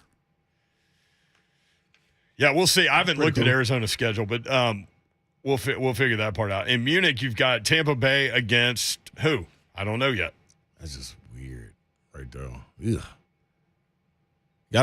Well, one thing about it, when you talk about going over, Mexico's a little different because we're right here, but the U.S., they can get down there and travel. When you talk about going overseas, though, you need to have a strong fan base that's going. Like Tampa, I think they mate. Well, I don't know. They got a lot of people leaving. Or if you're prepping everybody for an eventual move of a team and you put them in London every single year, which is Jacksonville, yep. So Jacksonville is in London again. There it is. But against who? We don't know yet. Could it be the Titans? That'll be interesting. I heard from everybody that went when the Titans played in London that it was an amazing trip. Yeah. I wonder what the players thought. Don't know. I don't remember. I'm sure we asked them. I guess because players treat that trip a little differently, don't they? Because they treat it kind of almost like a vacation at times because they take their families with them. Yeah, but and there's they a get bye the week sightseeing coming up right afterwards. Oh, is it? Yeah. That was part of the new NFL agreement with the CBA there is that they always have a bye week after their trip to London. I know that Mike Vrabel was real big on like the sleep part of that whole thing. It's tough, man. It's tough. It takes you about 8 days on really. schedule. It takes you about 8 days to adjust going over there, man. Yeah, and you don't have 8 days. No, you don't. Exactly. This boy, whoo, time, and it catches you. Either in them first 3 days, it's gonna be one of them days. You might feel fine, but it's going to catch you, boy. When it catch you, it's going to knock you out. Did you ever have an opportunity to go see football over there when you were in Europe? No, they came and partied with us, but no, we ain't going to go see them. We were the show. I would have loved, I always kicked it with the American football guys when they came over to the Seals, but they was coming to see us. When they was like, man, ain't nobody coming to our games, you know what I mean? So we come to y'all game and the soccer game, man. It was us and soccer then us. Yeah. Mm-hmm. That was Did you go to some of the soccer stuff? Yeah. I went to see Inter and Milan play, Inter Milan and Milan play. Then remember I was in Portugal. I played for Benfica. Shout out to them, man. They gave the player that plays for Benfica, I forgot his name, but he's from the Ukraine. They gave him a hell of an ovation. Teared him up. I mean, he ended up crying right there on the field. So Benfica, great organization. Seeing them play. Maybe one more. I can't think. I know Italy and. Did you ever light a fire in the bleachers? No, I stayed away from that. I saw that happen. You did see it while happen? I was on the court. When I was in Turkey, man, Turkey was a wild experience. While you were on the court? Yeah, this was during the game. My team indoors. Indoors. That's what I kept on saying. Dude, y'all lighting it indoors. Like what? When it's out, there's smoke everywhere. Didn't you go through fire drills when you were in elementary school like everybody else? Man, y'all don't understand this, man. Y'all don't understand this. Dude, then they were breaking off the toilet seats, throwing the toilet seats on the floor. Like, okay, now what you going to do when you got to use it? What you going to do? What do you get? Hunker. Yeah, I guess so. Like, dude, that was some of the weirdest stuff, man. Turkey was so eye-opening coming from University of Tennessee, from that atmosphere we saw on Saturday to Istanbul, Turkey, where it was a wild atmosphere, but the way they cheered was a little different. Shooting off flares and indoors. Shooting off flares. Man, that was lighting up coins and throwing the coins, hoping you pick it up. Oh, so you your did fingers tell are that burned. story. Hey, man, it was wild, man. Turkey was wild, boy.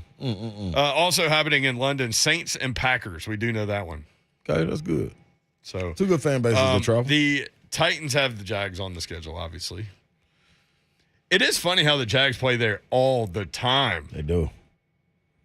They just setting them up. If y'all ain't, if they ain't gonna come support y'all down there, we're gonna send y'all over here and see what they'll do. Isn't the reason why Tampa is playing in Germany because the Bucks just got a new advertising deal in the country of Germany? Oh, I don't know. I think that's the reason why Tampa is one of the teams that's playing.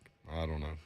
Wow. Ramon just said in the chat that altitude in Mexico City is real. I thought Pittsburgh went down there. I don't know if they went down there for a camp, to host a camp or what. I don't know why Ramon was down there. Oh, I saw that in the chat, but I didn't recognize that it was Ramon.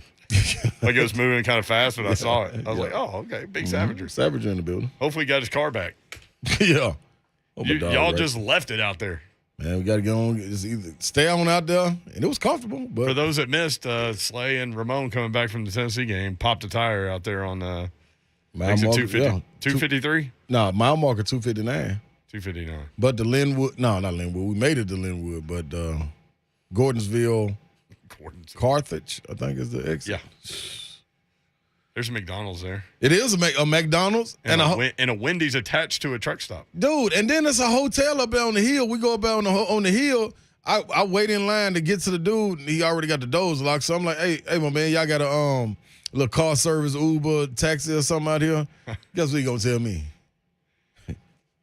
I'm not even from here. I drive to get here.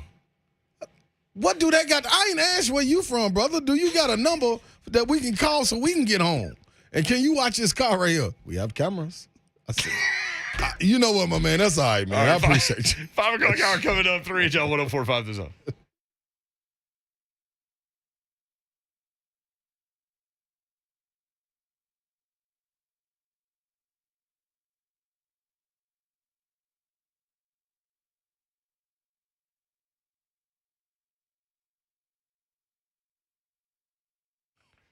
Oh, somebody said it's not Saints versus Packers. It's Saints and Packers, two separate games. Okay, that's fine.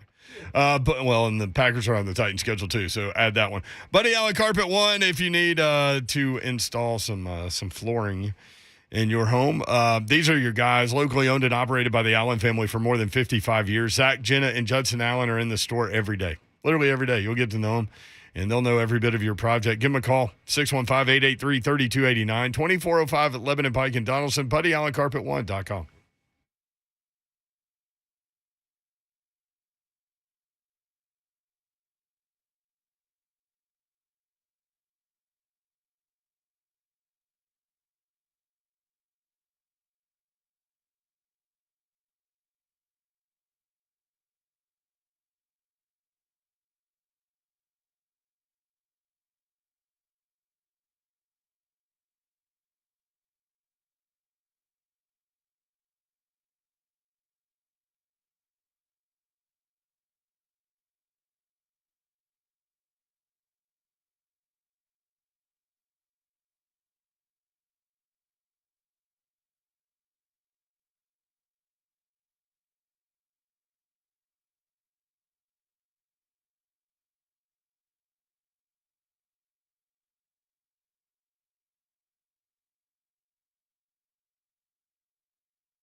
Pete Thamel is reporting right now that Art Briles is no longer the offensive coordinator for Grambling. That was an interesting 48 to 72 hours. Good evening. I am Joe Hunk. The Memphis Grizzlies are back in Memphis tonight after they beat then number 1 seeded Eastern Conference Chicago Bulls team on Saturday night. Tonight, they'll be taking on the San Antonio Spurs. It's going to be at 7 p.m., and you can watch that on Bally Sports South. The new AP poll is out. Tennessee is up 4 spots to number 13 in the country. Now, when it comes to the Baseball America poll, Tennessee moved up 1 spot to number 16. And Major League Baseball says that they are willing to cancel the first month of the regular season if a deal is not done by the end of the day today. But that doesn't mean that they are done negotiating. According to many sources, MLB and the MLBPA are currently in yet another meeting trying to get a new CBA signed before the end of the night. For all your foundation repair waterproofing needs, you need to visit USSTN.com. Breaking news at once on your home for the Vols, the flagship station for your Tennessee Titans, and home to 3HL. This is 104.5 The Zone.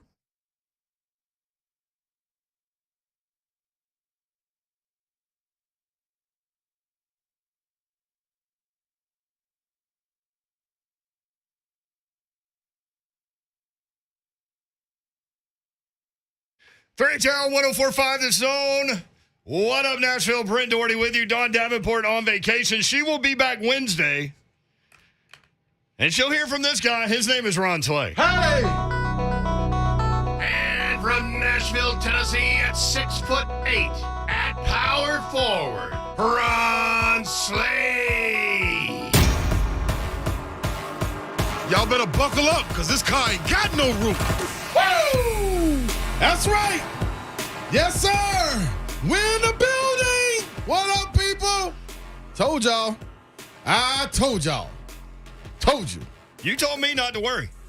Told you, man. Just be cool, man. I understand, but listen. I understand why you would be worried without question. Like, this the number 3 team in the nation walking in here with a dude on their team, like Coach Mack say, man, if you see that bear out there walking on 2 legs, get him. And bring him with you, because that's a dude. He looked like Kevin Durant to me. Hey, man, that dude is serious. Jabari Smith is a dog. He's so in control. He doesn't get sped up. Nope, not at all. all. Not at all. But Tennessee did a terrific job playing him like I thought they would defensively by getting into him. Because, listen. Yeah, what was he, 6 of 21, something like that? Yeah. I mean, he got his 27. Yeah, he did. And it was all impactful. It wasn't just empty numbers. So, I'm saying all that to say, if I'm watching the game, people, this is where I want y'all to look at it from. If I'm watching the game and I'm noticing the way you should defend them, these people are breaking down film. So they got to be looking at the same thing. My whole thing was to crowd them and, like you just said, try to speed them up. Make them take more than 2 dribbles. If you can do that, I promise, man, you ain't going to stop them every time. But the percentages go down and they play in your favor. I kept thinking about what you said about you got to crowd him because he is so long. His arms are so long. So if you get up in his body, it's hard for him to come through that. It is. But if you get that sit there and stay off and let him jab and get into his groove, and like you said, play at his pace, one of the most dangerous people in America. There was one time, and you said this would happen, that Zakai Ziegler got locked in off a switch. Mm-hmm. It happened a couple times, but this time I really noticed because Auburn was in desperate need of a basket. Right. And Tennessee had taken the lead. And Jabari Smith wanted the basketball, and he had Zakai Ziegler on him, and Zakai Ziegler would not allow that pass to be thrown. Yeah. And Jabari said he just kept pointing up, throw it up. Yeah. But they didn't throw the pass, and they didn't score. Because you don't feel comfortable with this little pass. You said he would not back down, and I knew he wouldn't back down based on all you read about his history. But And go ahead. No, I think this is going to lead you into one of your points that you wanted to make today.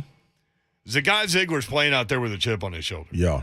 And you could say his little man thing or whatever you want to say, and maybe there's some of that, but also growing up not knowing where you're going to sleep at night will kind of change the way you look at life and how you look at sports. Yeah. But you made that comment about the team in general. Mm-hmm. That they have a chip on their shoulder. They play just like it, man. They play like somebody has been talking about them. Like, it's what I used to do, man, to get myself going. Like, after warm-ups and everything, I would stand on the baseline, man, and look at whoever, like, because you know the scouting report. You know it's going to be about 2 or 3 different guys that you're going to be guarding. You got to know the entire scheme. But the 2 or 3 guys that I was going to be guarding, I was going to be locked in warm-ups and just looking down there and saying, like, hey, man, they've been talking about my mama. But they talking about my family. They talking about my brother, man. They think I ain't nothing, man. I just heard them talk about, and they way on the other end. They ain't got no idea that's going on. And that's kind of how Tennessee is, man. Like, they come into the game and they looking for something, and they playing with that chip on the shoulder. Now, no longer like they were in the beginning of the season and the midway point, are they looking to get punched. They're looking to do the punching because it's almost like, man, it's going to hurt if we get punched. Like the LSU game. You were there. Like, they just sat there and took it. And you said the LSU players were running by the bench saying all kinds of things. Talking all kind of ways. They just sat there. Man, dude. That's not this team anymore. No, it's not, man. And I think Euros kind of saw that in this group. Yep. And I think he's kind of the instigator. Yep. Like, he's the me. Like, I'm just going to poke you. Just keep poking the belt. And that's him. And then it's guys. To get them riled up. Exactly. Then it's guys that can go out there and carry it out also.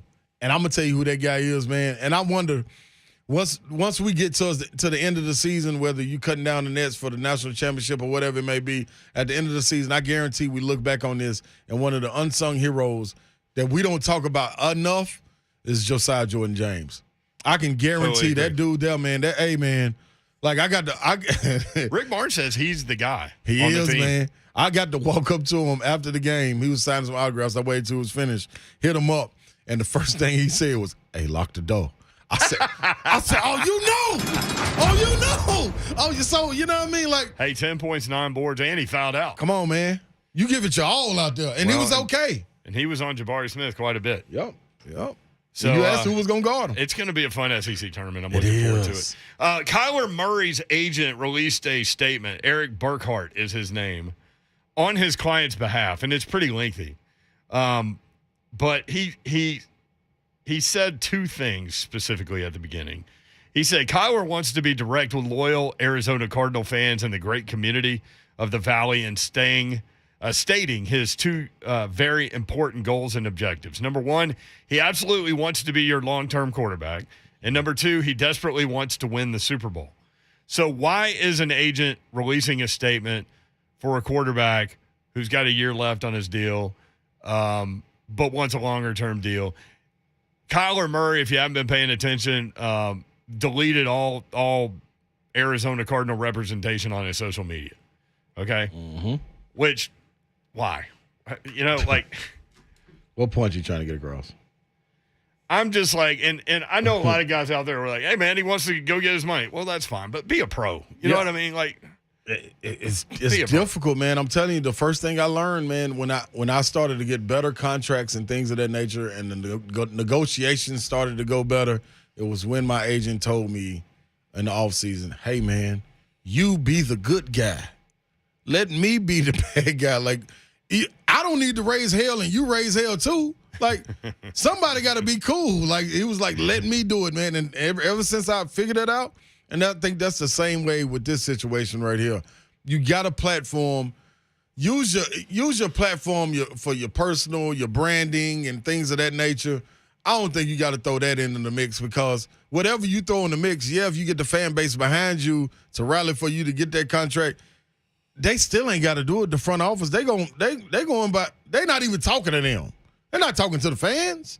You know what I'm saying? They're doing what needs to be done to win right then and there. It's like Yolanda in Pulp Fiction. Just be cool. Yeah, just be cool, be dog. cool. That's all you got to do. Achieving both goals will take incredible commitment from himself and the entire organization. So this is a play to put pressure on the organization. He's trying to align Kyler Murray with the fan base against the organization. Okay. Mm-hmm. Despite all of Kyler's energy being focused on the future, he's very proud of the franchise's extreme turnaround and competitiveness and success since his arrival alongside his teammates and coaches. So he's trying to align Kyler with his teammates and coaches, but that's what it is. This whole thing's about himself. So, yeah. Okay. Yeah. The team and Kyler's individual 3-year track record of undisputed and increasingly positive results, while under the extremely challenging circumstances of walking into a 3-win team, that's true, with the last-ranked offense in the toughest division in football speaks for itself. The Cardinals are the only franchise in the NFL to have improved by 3 or more wins in each of the last 3 seasons. Kyler was tasked with stepping into a tough situation and named the starter on day 1 of his arrival. He has delivered and exceeded all reasonable expectations along the way and winning NFL Offensive Rookie of the Year, followed by back-to-back Pro Bowls in the ultra-competitive and quarterback-loaded NFC. Looking ahead, Kyler believes that in order to consistently compete for championships and ultimately deliver the Valley their first Super Bowl in 33-plus years, there needs to be long-term stability for both the organization and himself to overly communicate Kyler's desire to be the Cardinals' long-term quarterback. We sent a detailed contract proposal to the organization. It was important to Kyler that his proposal reflected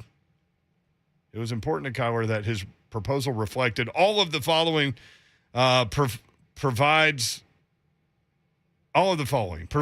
This is worded really weirdly. Yes, you get weird enough. Provides financial protection, is in line with the current quarterback market that compares his results alongside relevant comps, lowers his 2022-2023 salary cap number to allow the Cardinals to re-sign other deserving teammates and add additional free agents, and most importantly, represents a real commitment from the organization to see if their ultimate goals align with his to above, parenthetically, he writes, consistently competing for championships and Kyler being their quarterback.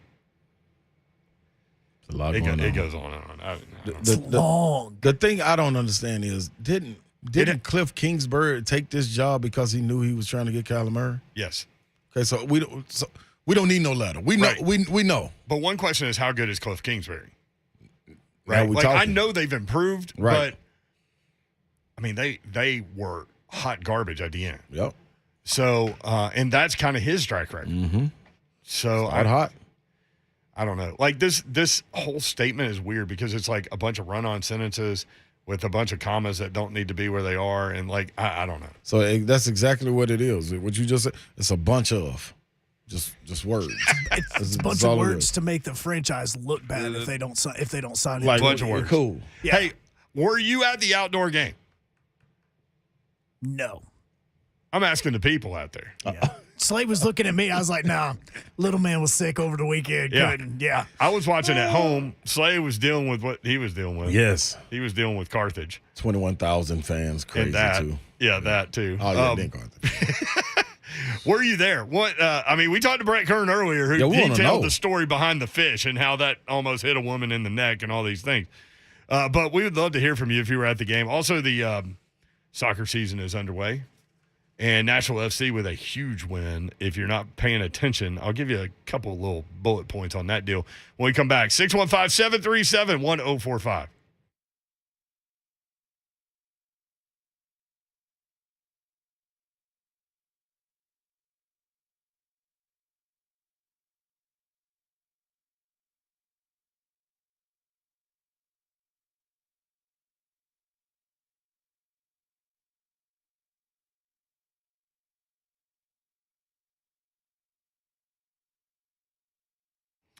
If our hyper-competitive housing market is frustrating you because you keep losing out on offer after offer, maybe it's time to consider staying put and coming up with a new plan. Instead, here's an idea from our friends at Accurate Mortgage Group. How about renovating your current home into a dream home that you always wished it would be?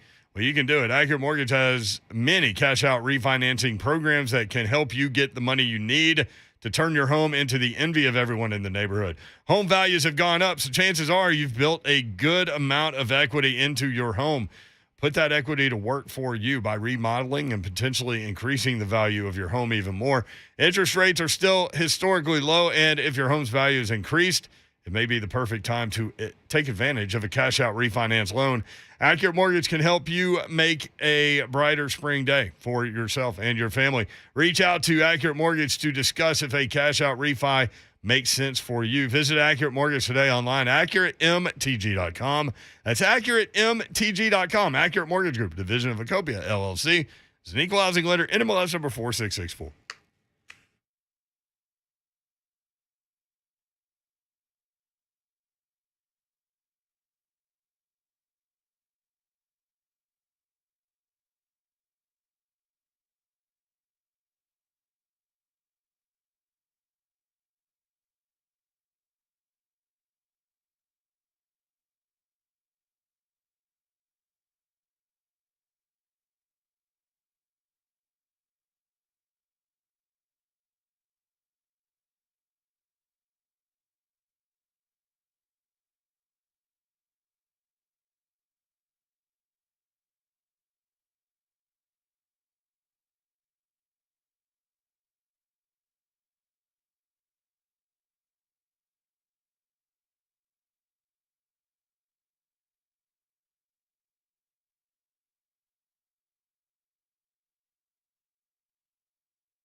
3HL 104.5 The Zone. Outdoor game looked cool on television, man. I knew. We talked about it, man. I was like, I can't go. I got an event. You were going up to Knoxville. Yep. And we knew. Like, this is going to be one of those things you wish you were there, even though you knew you couldn't be. But, man, did it look good on television. It did, man. It did. The fireworks, the light show that was involved. Listen, man, everything leading up to it was dope. Like, them walking through with the leather jackets caught me. I'm like, customs. That was hard, man. That was cold-blooded. So, then them walking out on the ice, bringing Pekka, Lawan, Brett Kern, all those guys coming on the ice, man. And one thing you got to love, like you said it earlier, man, this city feeds in to whatever event it is that you got to get behind. Tell me an event this town has done that was, like, nationally recognized that didn't play itself out in a special way. I can't think of one, man. I mean, it just flat out gets it done. And the staging looked cool, like around the ice. I know people were bitching about the jerseys or whatever. They call them sweaters, but I really didn't have a problem with them. Like I'm kind of a uniform guy. Like I like cool uniforms and I like old school stuff. Yep. They did kind of look like pajamas, but I thought that they were fine. I know a lot of people are griping about it. It looked really cool on the ice to me. I think it looked better on the ice. Cool on the ice. And then Janot gets the first goal and all that. So the Preds don't win. They lose 3-2. That's fine. But big picture, that thing was awesome. Yeah. And, I mean, every time we have an event, we show out. Yeah. And that leads to more and more things, man. Every single time, man. And so now you got the Major League Soccer stadium. It's on the way. Nashville FC is going to open that stadium mid-May, and that's going to be huge. And did they say it's 30,000? That's capacity in there? Yeah, I think it's somewhere around there. Ooh, that's going to be serious. That's going to be fun. And listen, I'm not a soccer guy. I'm not either. But I'm a civic guy. There you go. And you from here, I'm supporting you. Yeah, I'll go to the event, man. Listen, anytime, especially coming off what we coming off of, this pandemic, the opportunity to get back outside and just, man, be in the presence of others with good energy and having a good time and everybody cheering on whether it's a sport, whether it's a spelling bee, I don't care what it is, but all the good energy pouring into somebody to win at something, man. There ain't no better feeling, man. We would have the best spelling bee in the history of spelling bees. Just give the spelling bee to Nashville. It'll be rocking. Yeah. I promise you. I'm talking about Broadway. Man, what? Outside, right down the river. Yeah, Miranda Lambert would be singing about ABCs. Eric Church would be standing there in his glasses at 11 p.m. Looking at the dog. How do you spell? Hey, man, you got to love this city, man. I'm going to be real. And it's getting better and better. Appropriate. Yeah, we couldn't have anybody with a southern accent. That's literally the worst Eric Church in the history of Eric Church. They had to have me asking the questions. Oh, that would be something. Then they'll tell me, could you use it in the sentence? And I'm gonna tell them, nah, look, you use it in the sentence. You up there. You want me to compete? I always say that when people go, hey, how do you spell blah, blah, blah? And I'm like, you want to know how I spell it or how it's spelled? Yeah, like, what you looking for? I'd be standing right next to you. You'd be like, what word did I just give him? Like, come on, man, what y'all got going on? Asking me questions. I'm supposed to ask you, and you tell me the answer. Did you ever do the spelling bee when you were a kid? I did. I won. You did? Yeah, 5th grade, Udawa Middle. I won my class. Definitely. That was the only one I won. Yeah. I won my class, and then we went into the cafeteria with the other classes and everything. I was out quick. Oh, come on, man. Yeah. I was popping. Yeah, first eliminated in my class. Vomit on my sweater. I suck at spelling. Vomit on my sweater, mom spaghetti. It affected me. Did you lose yourself? Autoplex Middle School, man. Ron Slay, 5th grade, man. Then went and run the track. It's so funny. Every time you tell a school story, it's a different school. You went to 8 million schools. Yeah, Autoplex Middle, baby. What up, y'all? How many people are sitting out there right now that could say, I taught Ron Slay? Plenty. You want me? I could run through them. Because listen, I could run through them. When I first got here, I went to Bardo Elementary. Yeah. Then after Bardo, I went to Cumberland.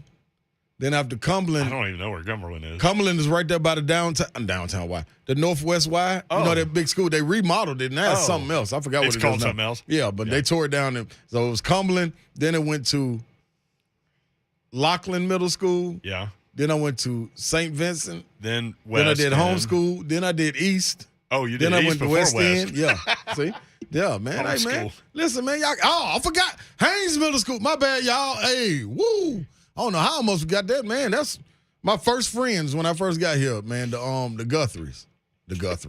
Aunt Guthrie, the Bryant family, man. Little Aunt Banks and them, this whole family, man, took me in. My mom was a cheerleading coach. Stephanie was part of their family, so I got sucked into that family, you know what I mean? And they've been family here since then. So, man, I'm the Tennessee mutt. That's what I keep trying to tell you, man. You are. I believe you don't have to convince me. Okay, you're welcome. You literally know everybody. Man. Like, I think I know a lot of people. Then I walk somewhere with you. I've been in school with everybody. Either taught by their mom or their auntie or something. It's funny how many of the same people we know, too, without even knowing that. So, that's the cold part. Debbie in White House. Debbie, what's up? How are you? Yo, Debbie. How are you? Hey, we're good. Miss Debbie, how you doing? I'm doing well. Just wanted to comment on, we were at the outdoor game Saturday night. It was absolutely awesome. Love that. Let me ask you a question. Two things. Does the experience at that event, was that experience like one at being at a Titans game, or did you feel like this was all hockey? Well, we have season tickets to the Titans, and I mean, this was quite different because of, the rink being in the center of the field, so to speak. Yep. So it's kind of a different look to it. But so it really was all hockey. We have a half season of season tickets for the Preds. So, we go to Bridgestone, but this was entirely different. And one of the highlights of, actually before the game started, we had seats in the club level, and we were inside, and we had a table, and we were getting ready to, and it was packed. We were getting ready to get up, and Scott Ramsey and his daughter came up. I didn't know who he was at first, and asked to take our table. And then we talked to him for a few minutes, and such a nice guy. Scott Ramsey is the best. And for those that don't know, he's the executive director of the National Sports Council, president and CEO of the National Sports Council. Yes, and so nice, and just, sat there and talked to us for a few minutes, and his daughter was with him, and it was just a great experience. Unfortunately, we didn't pull it out, but, that was a tough team to play. But just the whole experience was just amazing. Very cool. Thank you, Debbie. Appreciate you sharing. Man, that's pretty dope right there, man. Like I wanted it to be an experience like no other, and that's what it seems like it was with them having tickets to the Preds and Bridgestone, and then also having tickets to the Titans. Being able to separate that, even though it's in the NFL stadium, and still get that experience. That's pretty dope right there, man. That is pretty dope right there. I wanted to see your belly on the glass is what I wanted. Man, and guess what I was just about to ask her? At any moment, with that being in the Titan Stadium, did you think for a second, I mean like a millisecond, that car ain't got no roof should have been played? And then, it should have been played at Thompson Bowling. Did you get Sterl at the Pearl to get that done? Let me tell you this. So after the game, so this is the strange thing. As big a voice as I am, for some reason I wouldn't put it on Twitter because I didn't know how long it was going to take for us to get there and be in the know. So I didn't put on there that I was going. I didn't even announce it on the radio, really. I think we maybe said something Friday. Because you were going to take somebody. Bully. We was going to take the Bully. Keith Bullock was supposed to be going with us. But, Bully, you missed one too, dog. I'm taking you on the next one. He was making coffee? Man, he had his little girls get basketball game, so he had the daddy do this. Ain't nothing wrong with that. But this is what I'm telling you. I would have left y'all for that, too. I see what I'm saying. Kids playing sports only last so long. It's the best. So when I got out there on the floor, that was kind of like the first time people had known I was in Knoxville, period. You know what I'm saying? So after the game, I went down there on the court. Sterl, two things happened. Sterl Pearl, who is the DJ. He's the DJ. Tennessee stuff. So he's at the scores table talking to some guys, and I'm hollering, Sterl. He can't hear me, so a lady go up and tap him and say, I think this guy wants you over there. So as soon as he see me, he start getting loud with me, Slay baby. So he come over there and we hug, embrace. He said, hey, man, next time, you supposed to have the mic. Come straight to me and get the mic. We don't need nobody to tell us that it's okay or nothing. I said, Sterl, that's all I needed to hear. Hey, well, there's a pretty big game up there on Saturday. It is, man. It is. Look at you. You're conflicted. You got something going on. So this is this is my thing. This is my thing, Yoral. Sometimes you can do too much. You know what I mean? Well, it's is almost. You need to let it simmer a little bit. Gotta let it breathe. Yeah.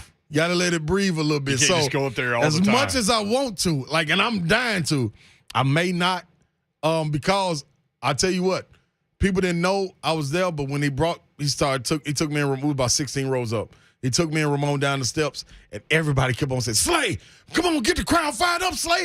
And so now you got a responsibility on your shoulder. Like, you got a job to do. Yeah, you got, hey, man, I don't care how you feeling. You want to just wave? Dude, you got to go out there and bring it, man. And that's a different type of, listen, y'all, when I was walking back to the car, I was about to turn back around and go back to the training room. I just left Chad Newman and them in the training room. Long-time trainer. Yeah, man, and I was about to get some ice. And I should have, because when I say I was walking back and sat in that car, man, I was sore like I just played a game, man, from all that pumping your arms and all getting. Hey, man. Hey, it's hard work being the hype man. It is, man. You got to you got to have that energy, man. You got to have that energy. But I had a terrific time, man. Vol Nation is unfreaking believable. Behind the curtain man. a little bit. Sometimes Slay gets going in that 3 o'clock hour, and that break leading into the 4 o'clock hour. I ask you sometimes, like, hey, man. Yeah. You in this for another 2 hours? You got it? You let's roll. It? Yeah, let's roll. You be fighting for some pudding? Yeah. You want me to tell you a highlight of the night? What was the highlight of the night? Highlight of the night for me, man. Me and Ramon sitting over there taking pictures after the game, everything going through. And, man, to have fans walk up to you and say, man, dude, you just like you were when you were on the court. Man, we love your energy. We love this, that, and the other. And then I get a phone call. It's Tom Sokoviak. Tom Sokoviak is the SID for Tennessee. Long time. He's been through many coaches. Mm-hmm. Many coaches. He's been there so long. He was maybe a grad assistant or intern. Yeah, I was going to say he's working his way up when you were there. Yeah, when I was there, Craig Pinkerton was the guy who's with the SEC now. But, Pink. Coach Barnes comes out after the games to do a post-game radio show, the Rick Barnes show. He does it courtside. So we're taking pictures, and I see my phone ring. I'm at the other end of the court, not even noticing what Coach Barnes got going on. I see his Tom. I'm like, what's up, Tom? He's like, hey, Slay, Coach Barnes wants you. I said, man, tell him I'll be back in the locker room in just a minute, man. We taking some pictures. I'm coming. He said, no. Coach Barnes wants you right now for his show. I said, oh, what? Hell yeah, I'm on the way. So when I walked over there, he was finishing up. Man, he got up, gave me a big hug, man. He was talking about the fans. He said, dude, would you? And he never notices things like this during the game. He said, hey, man, what you was doing during that timeout, I looked around and said, hey, we need to watch this. I'm like, oh, yeah. So that means I got through to him right there, man. So he gave me the headset. Let me talk to the fans for a minute. Shout out to Bob, Kesselin, Burt Burderkamp, all those guys. Tim. I think that time was that timeout when Zakai hit the 3 to tie the game. Yep. Going right in. And it was like right 2 on the shot clock. Yep. Going right into that. So many big shots. Man. Hell of a game. I'm glad you had a fun day, man. I had a blast, dude. I had a blast. Like, I had a blast at Ole Miss game. I had a blast this game, too, man. This game. I got to get up for baseball. I heard Coach Coach Vitello talking about Zakai Ziegler. He need to come out there and throw the first pitch. Throw the first pitch, man. Listen here, Vitello. I think you need to throw I'm trying to get out there, Vitello. You want me to get that fire that thing up? I mean, I'm going to tell you, I already got planned in my mind what I'll do for that. Throw as hard as you can. Man, no, first I'm starting at third. Starting at third? Yeah, I'm going to start at third first. You're going to throw it from third? No. I'm going to start at third, and I'm going to take off sprinting the home plate and slide in the home plate, then go up to the mound and throw my Steve Reich. Ain't that cold-blooded? Has anybody ever, when they supposed to throw the opening pitch, has anybody ever came out and went to third base while everybody waiting on them at the mound and just took off and ran the slide? You know how, like, a lot of guys in the public eye have a bunch of people around them that are just yes men, and then they end up making these decisions that they really needed somebody to say, hey, man, that's not a good idea. But they don't have that guy. I hope we're on the same page on this one. You've got that guy. Yeah. I'm doing it. Don't. Oh, y'all doing it? No. Oh, yeah, I'm doing it. Don't. Oh, I'm going face first, too. You just gave me anxiety. I'm going face first. I'm diving like this. We are not waving you home, Slay. I'm going. I'm going. Look, the one thing in baseball that I love the most was a fresh field with fresh chalk. Yeah. Do not screw that up. Yeah, that's me. You just gave me, I'm sweating in here thinking about you messing that up. That's me, before huh? the game. That's me, huh? I'm going to get up with all kind of dirt. Dirt on me. You'll have all the white from the batter's box in you. So have to repaint it. If they don't want me to do that, guess what I'm going to have to do? What are you going to do? Whoever throw the first pitch out, I'm going to tell them, let me go to first base. And I'm going to go to first base. And you remember the cartoon where the dude acting like he going to steal and just be bouncing back and forth like that right now. And then as soon as he throw the pitch out, I'm going to dive back to first. I just face first. Okay, that's more acceptable. Like that one cool. That one's more acceptable. Okay. There's no chalk over there. Chalk. I ain't no chalk over. Don't mess the chalk up. Might got to get on the chalk. I might got to get on the chalk. I'm in here like shaking from the anxiety of thinking about you messing up the field before the game. He said he wanted Bruce Pearl to come out there and talk to somebody. Then it was a third base, some legends, a legends group or something, elite. I got to go back and listen to it, Buck. Buck Rising. What do you say on your show, By the way, Buck Rising is going to be at the Combine all week. I'll tell you about that when we come back. 615-737-1045.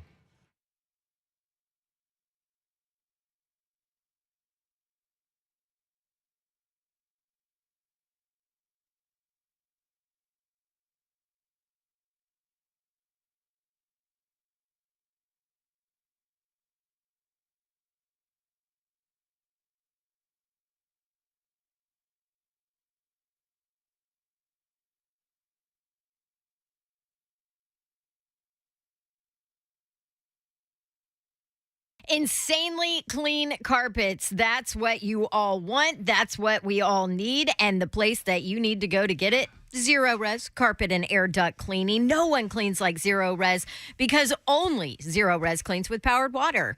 No soap, no residue, no harsh chemicals. You're probably sitting there thinking, well, how in the world does it get clean? They alter the pH of water and don't have to use soap. So there's no leftover soap lingering there to attract dirt. Zero Res's powered water technology cleans and sanitizes your surfaces with no harsh chemicals. Your carpet stays cleaner longer. Unlike other carpet cleaning companies, your surfaces dry twice as fast.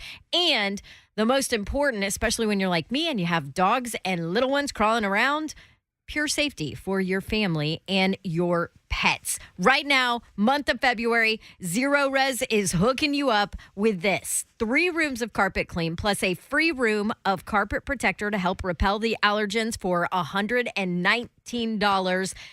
Also, $50 off of air duct cleaning. Some restrictions may apply. Just tell them you heard about them right here on 3HL from Dawn. Give them a call. Zero Res at 615-535-9376. That's 615-535-9376. Book online at ZeroResNashville.com. That's Zero Res. Spell it backwards or forwards. It's the right way to clean.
3HL 1045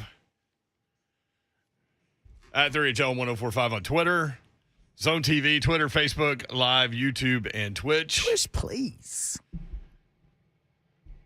Old Buck Rising is headed to Indy. Headed to the Combine. 1045 The Zone, headed to the Combine. Thanks to Scoreboard Bar and Grill. I love that place. That's a Nashville OG out there by Auburn. Tune in as the Buck Rising Show broadcasts live from the 2022 NFL Combine in Indianapolis, March 1st through the 4th. Listen in as he reports live and hosts special guests each day from the Combine. Thanks to Scoreboard Bar and Grill. Scoreboard, football, great food, live music, and booze. For more information, 1045thezone.com. There's an Alabama politician wanting to remove all Russian liquor from liquor stores. That'll show him. That'll show him, Meemaw. So, Hunk read that story to us. What did I say? Thank God Tito's is in Dallas. That's right. I told y'all, Uncle Tito, that's what you're supposed to be rocking with anyway. He's from Dallas. Tito. And he hold it down. By the way, so no headaches or nothing. Apparently, like you hear the wildest things about Ukraine is in for. They're fighting. People, they stand it tall. Prayers up, without question, for the people in Ukraine dealing with this. We've got a close friend that is from there, and she's got tons of family over there. Yeah. And like the whole they can't get any money out thing is real, but you can Western Union money over there. Like they can get access to that. It's crazy. Yeah, so prayers up. But yeah, apparently like some of the Russian soldiers are trying to figure out where to go, and like some of the towns have completely changed all their street signs. Like legit. And then I saw Buck put it out, a New York Times piece. It's like a 3-minute video, and they were interviewing people in line to go get their weapons. Yeah. Like just random people like us going to get their weapons. And it's like this woman they were talking to, she was like, I don't know, 35 or something. She's a project manager at a company, and she was like, listen, I'm going to do whatever I can do. They're going to come in here and try to take my freedom. I'm going to do whatever I can do, and this is what I can do. There you go. And it's just amazing, like the matter-of-factness of what they're dealing with and what they're not backing down from. One thing about it is real. You had a video of an old farmer out there. Yeah, with the John Deere. He was hooking up tanks to his tractor and taking them. And stealing them. Like they had captured some troops. Yeah. And then there were all these tanks sitting there. So he was taking them. And we're going to take us down here. I'm going to hide them. Take us. As soon as this thing over, well, I'm going to sell this. Yeah. You're going to wake up at 4 a.m, go check the hogs and milk the cows and check on the tanks. Them tanks, man, did you know? Maybe I just didn't know this. Man, them things move. Oh, yeah, they can go. I mean, pick up speed and go. They can go. I didn't know that. I don't know why I thought cartoons. Well, then, so I saw a story. Slow. Ukraine got like drones from Turkey, and they're like bombing the crap out of like Russian tanks and stuff. I think Putin thought he could just walk on in there and just take them. And apparently, a update just a second ago is Finland has now joined in, and they're now sending all this artillery over to the Ukraine. There we go. Good. There we go. Listen, man, don't mess with a group of people that don't want to be messed with. Keep on playing. I mean, this is 2022. We're just going to roll tanks into a country?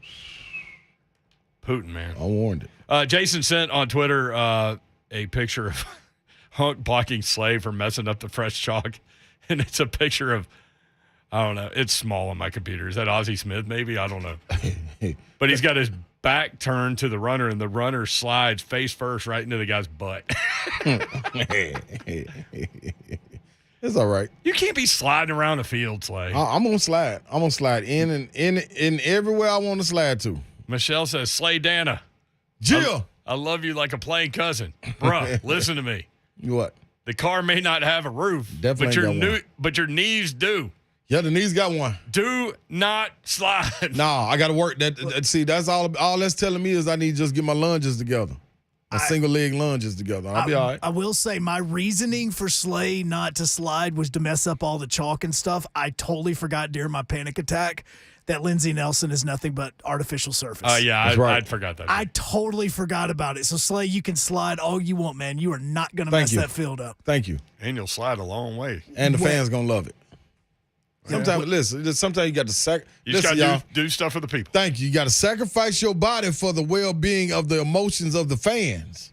That's what you got to do. That's it. Hey. I tell you this right now, ain't no substitute for excitement. Ain't no substitute for excitement. You think it's a substitute for Beck throwing 103? Can we play some of this? Brett Kern talking about what went down with the catfish before the game, where Pecorine threw it on the ice and he had this weird look on his face, like how this all went down. I'll tell you what, it was quite a 5-minute stretch before we even went out there. To the point where the lady that helped us out, she got Taylor a catfish, and the problem was that we were trying to figure out how do we get this thing out here without giving it away. And so I was wearing a hoodie underneath my jersey, and I thought, Taylor, man, let me just get this catfish in my hoodie. We'll be totally fine. But the catfish, the head wasn't necessarily on there sturdy enough. So when I tried to put it in my hoodie, I was like, Taylor, man, this head's about to fall off. And so I said, let's just get this Gatorade cooler, and we had to make sure that Gatorade it was fine because it's on national TV. Does the NHL prove? Because Taylor had to scratch out. He was wearing a Barstool hat, for the boys, whatever. And the lady made him take it off. Like, hey, NHL Barstool, not cool. I was like, wow, all right. So he had to put on a different hat. And so I was taking this little Gatorade thing. I said, we'll do this. Like, we have to. Like, Pekka has to throw a catfish on the ice. Like, the place will go nuts. Yeah. So we were walking out, and Taylor and I were talking about how if Pekka throws this thing, there's a good chance the head's going to fall off. So we're walking along, and we're in the back of the end zone, and this random guy in the front row says, hey, Taylor, come throw this catfish. And it's a brand spanking new looking, like it had just died catfish. And Taylor opens up the cooler, takes ours out, gives it to the guy, and he says, hey, I'll trade you. Grabs the new catfish. We put it in the cooler. Boom, we're good to go. All right. So you can hear the rest of that conversation on the podcast where you get your podcast, 3HL. Yeah. Rate, review, subscribe, 1045thezone.com. Back at it tomorrow. Love y'all.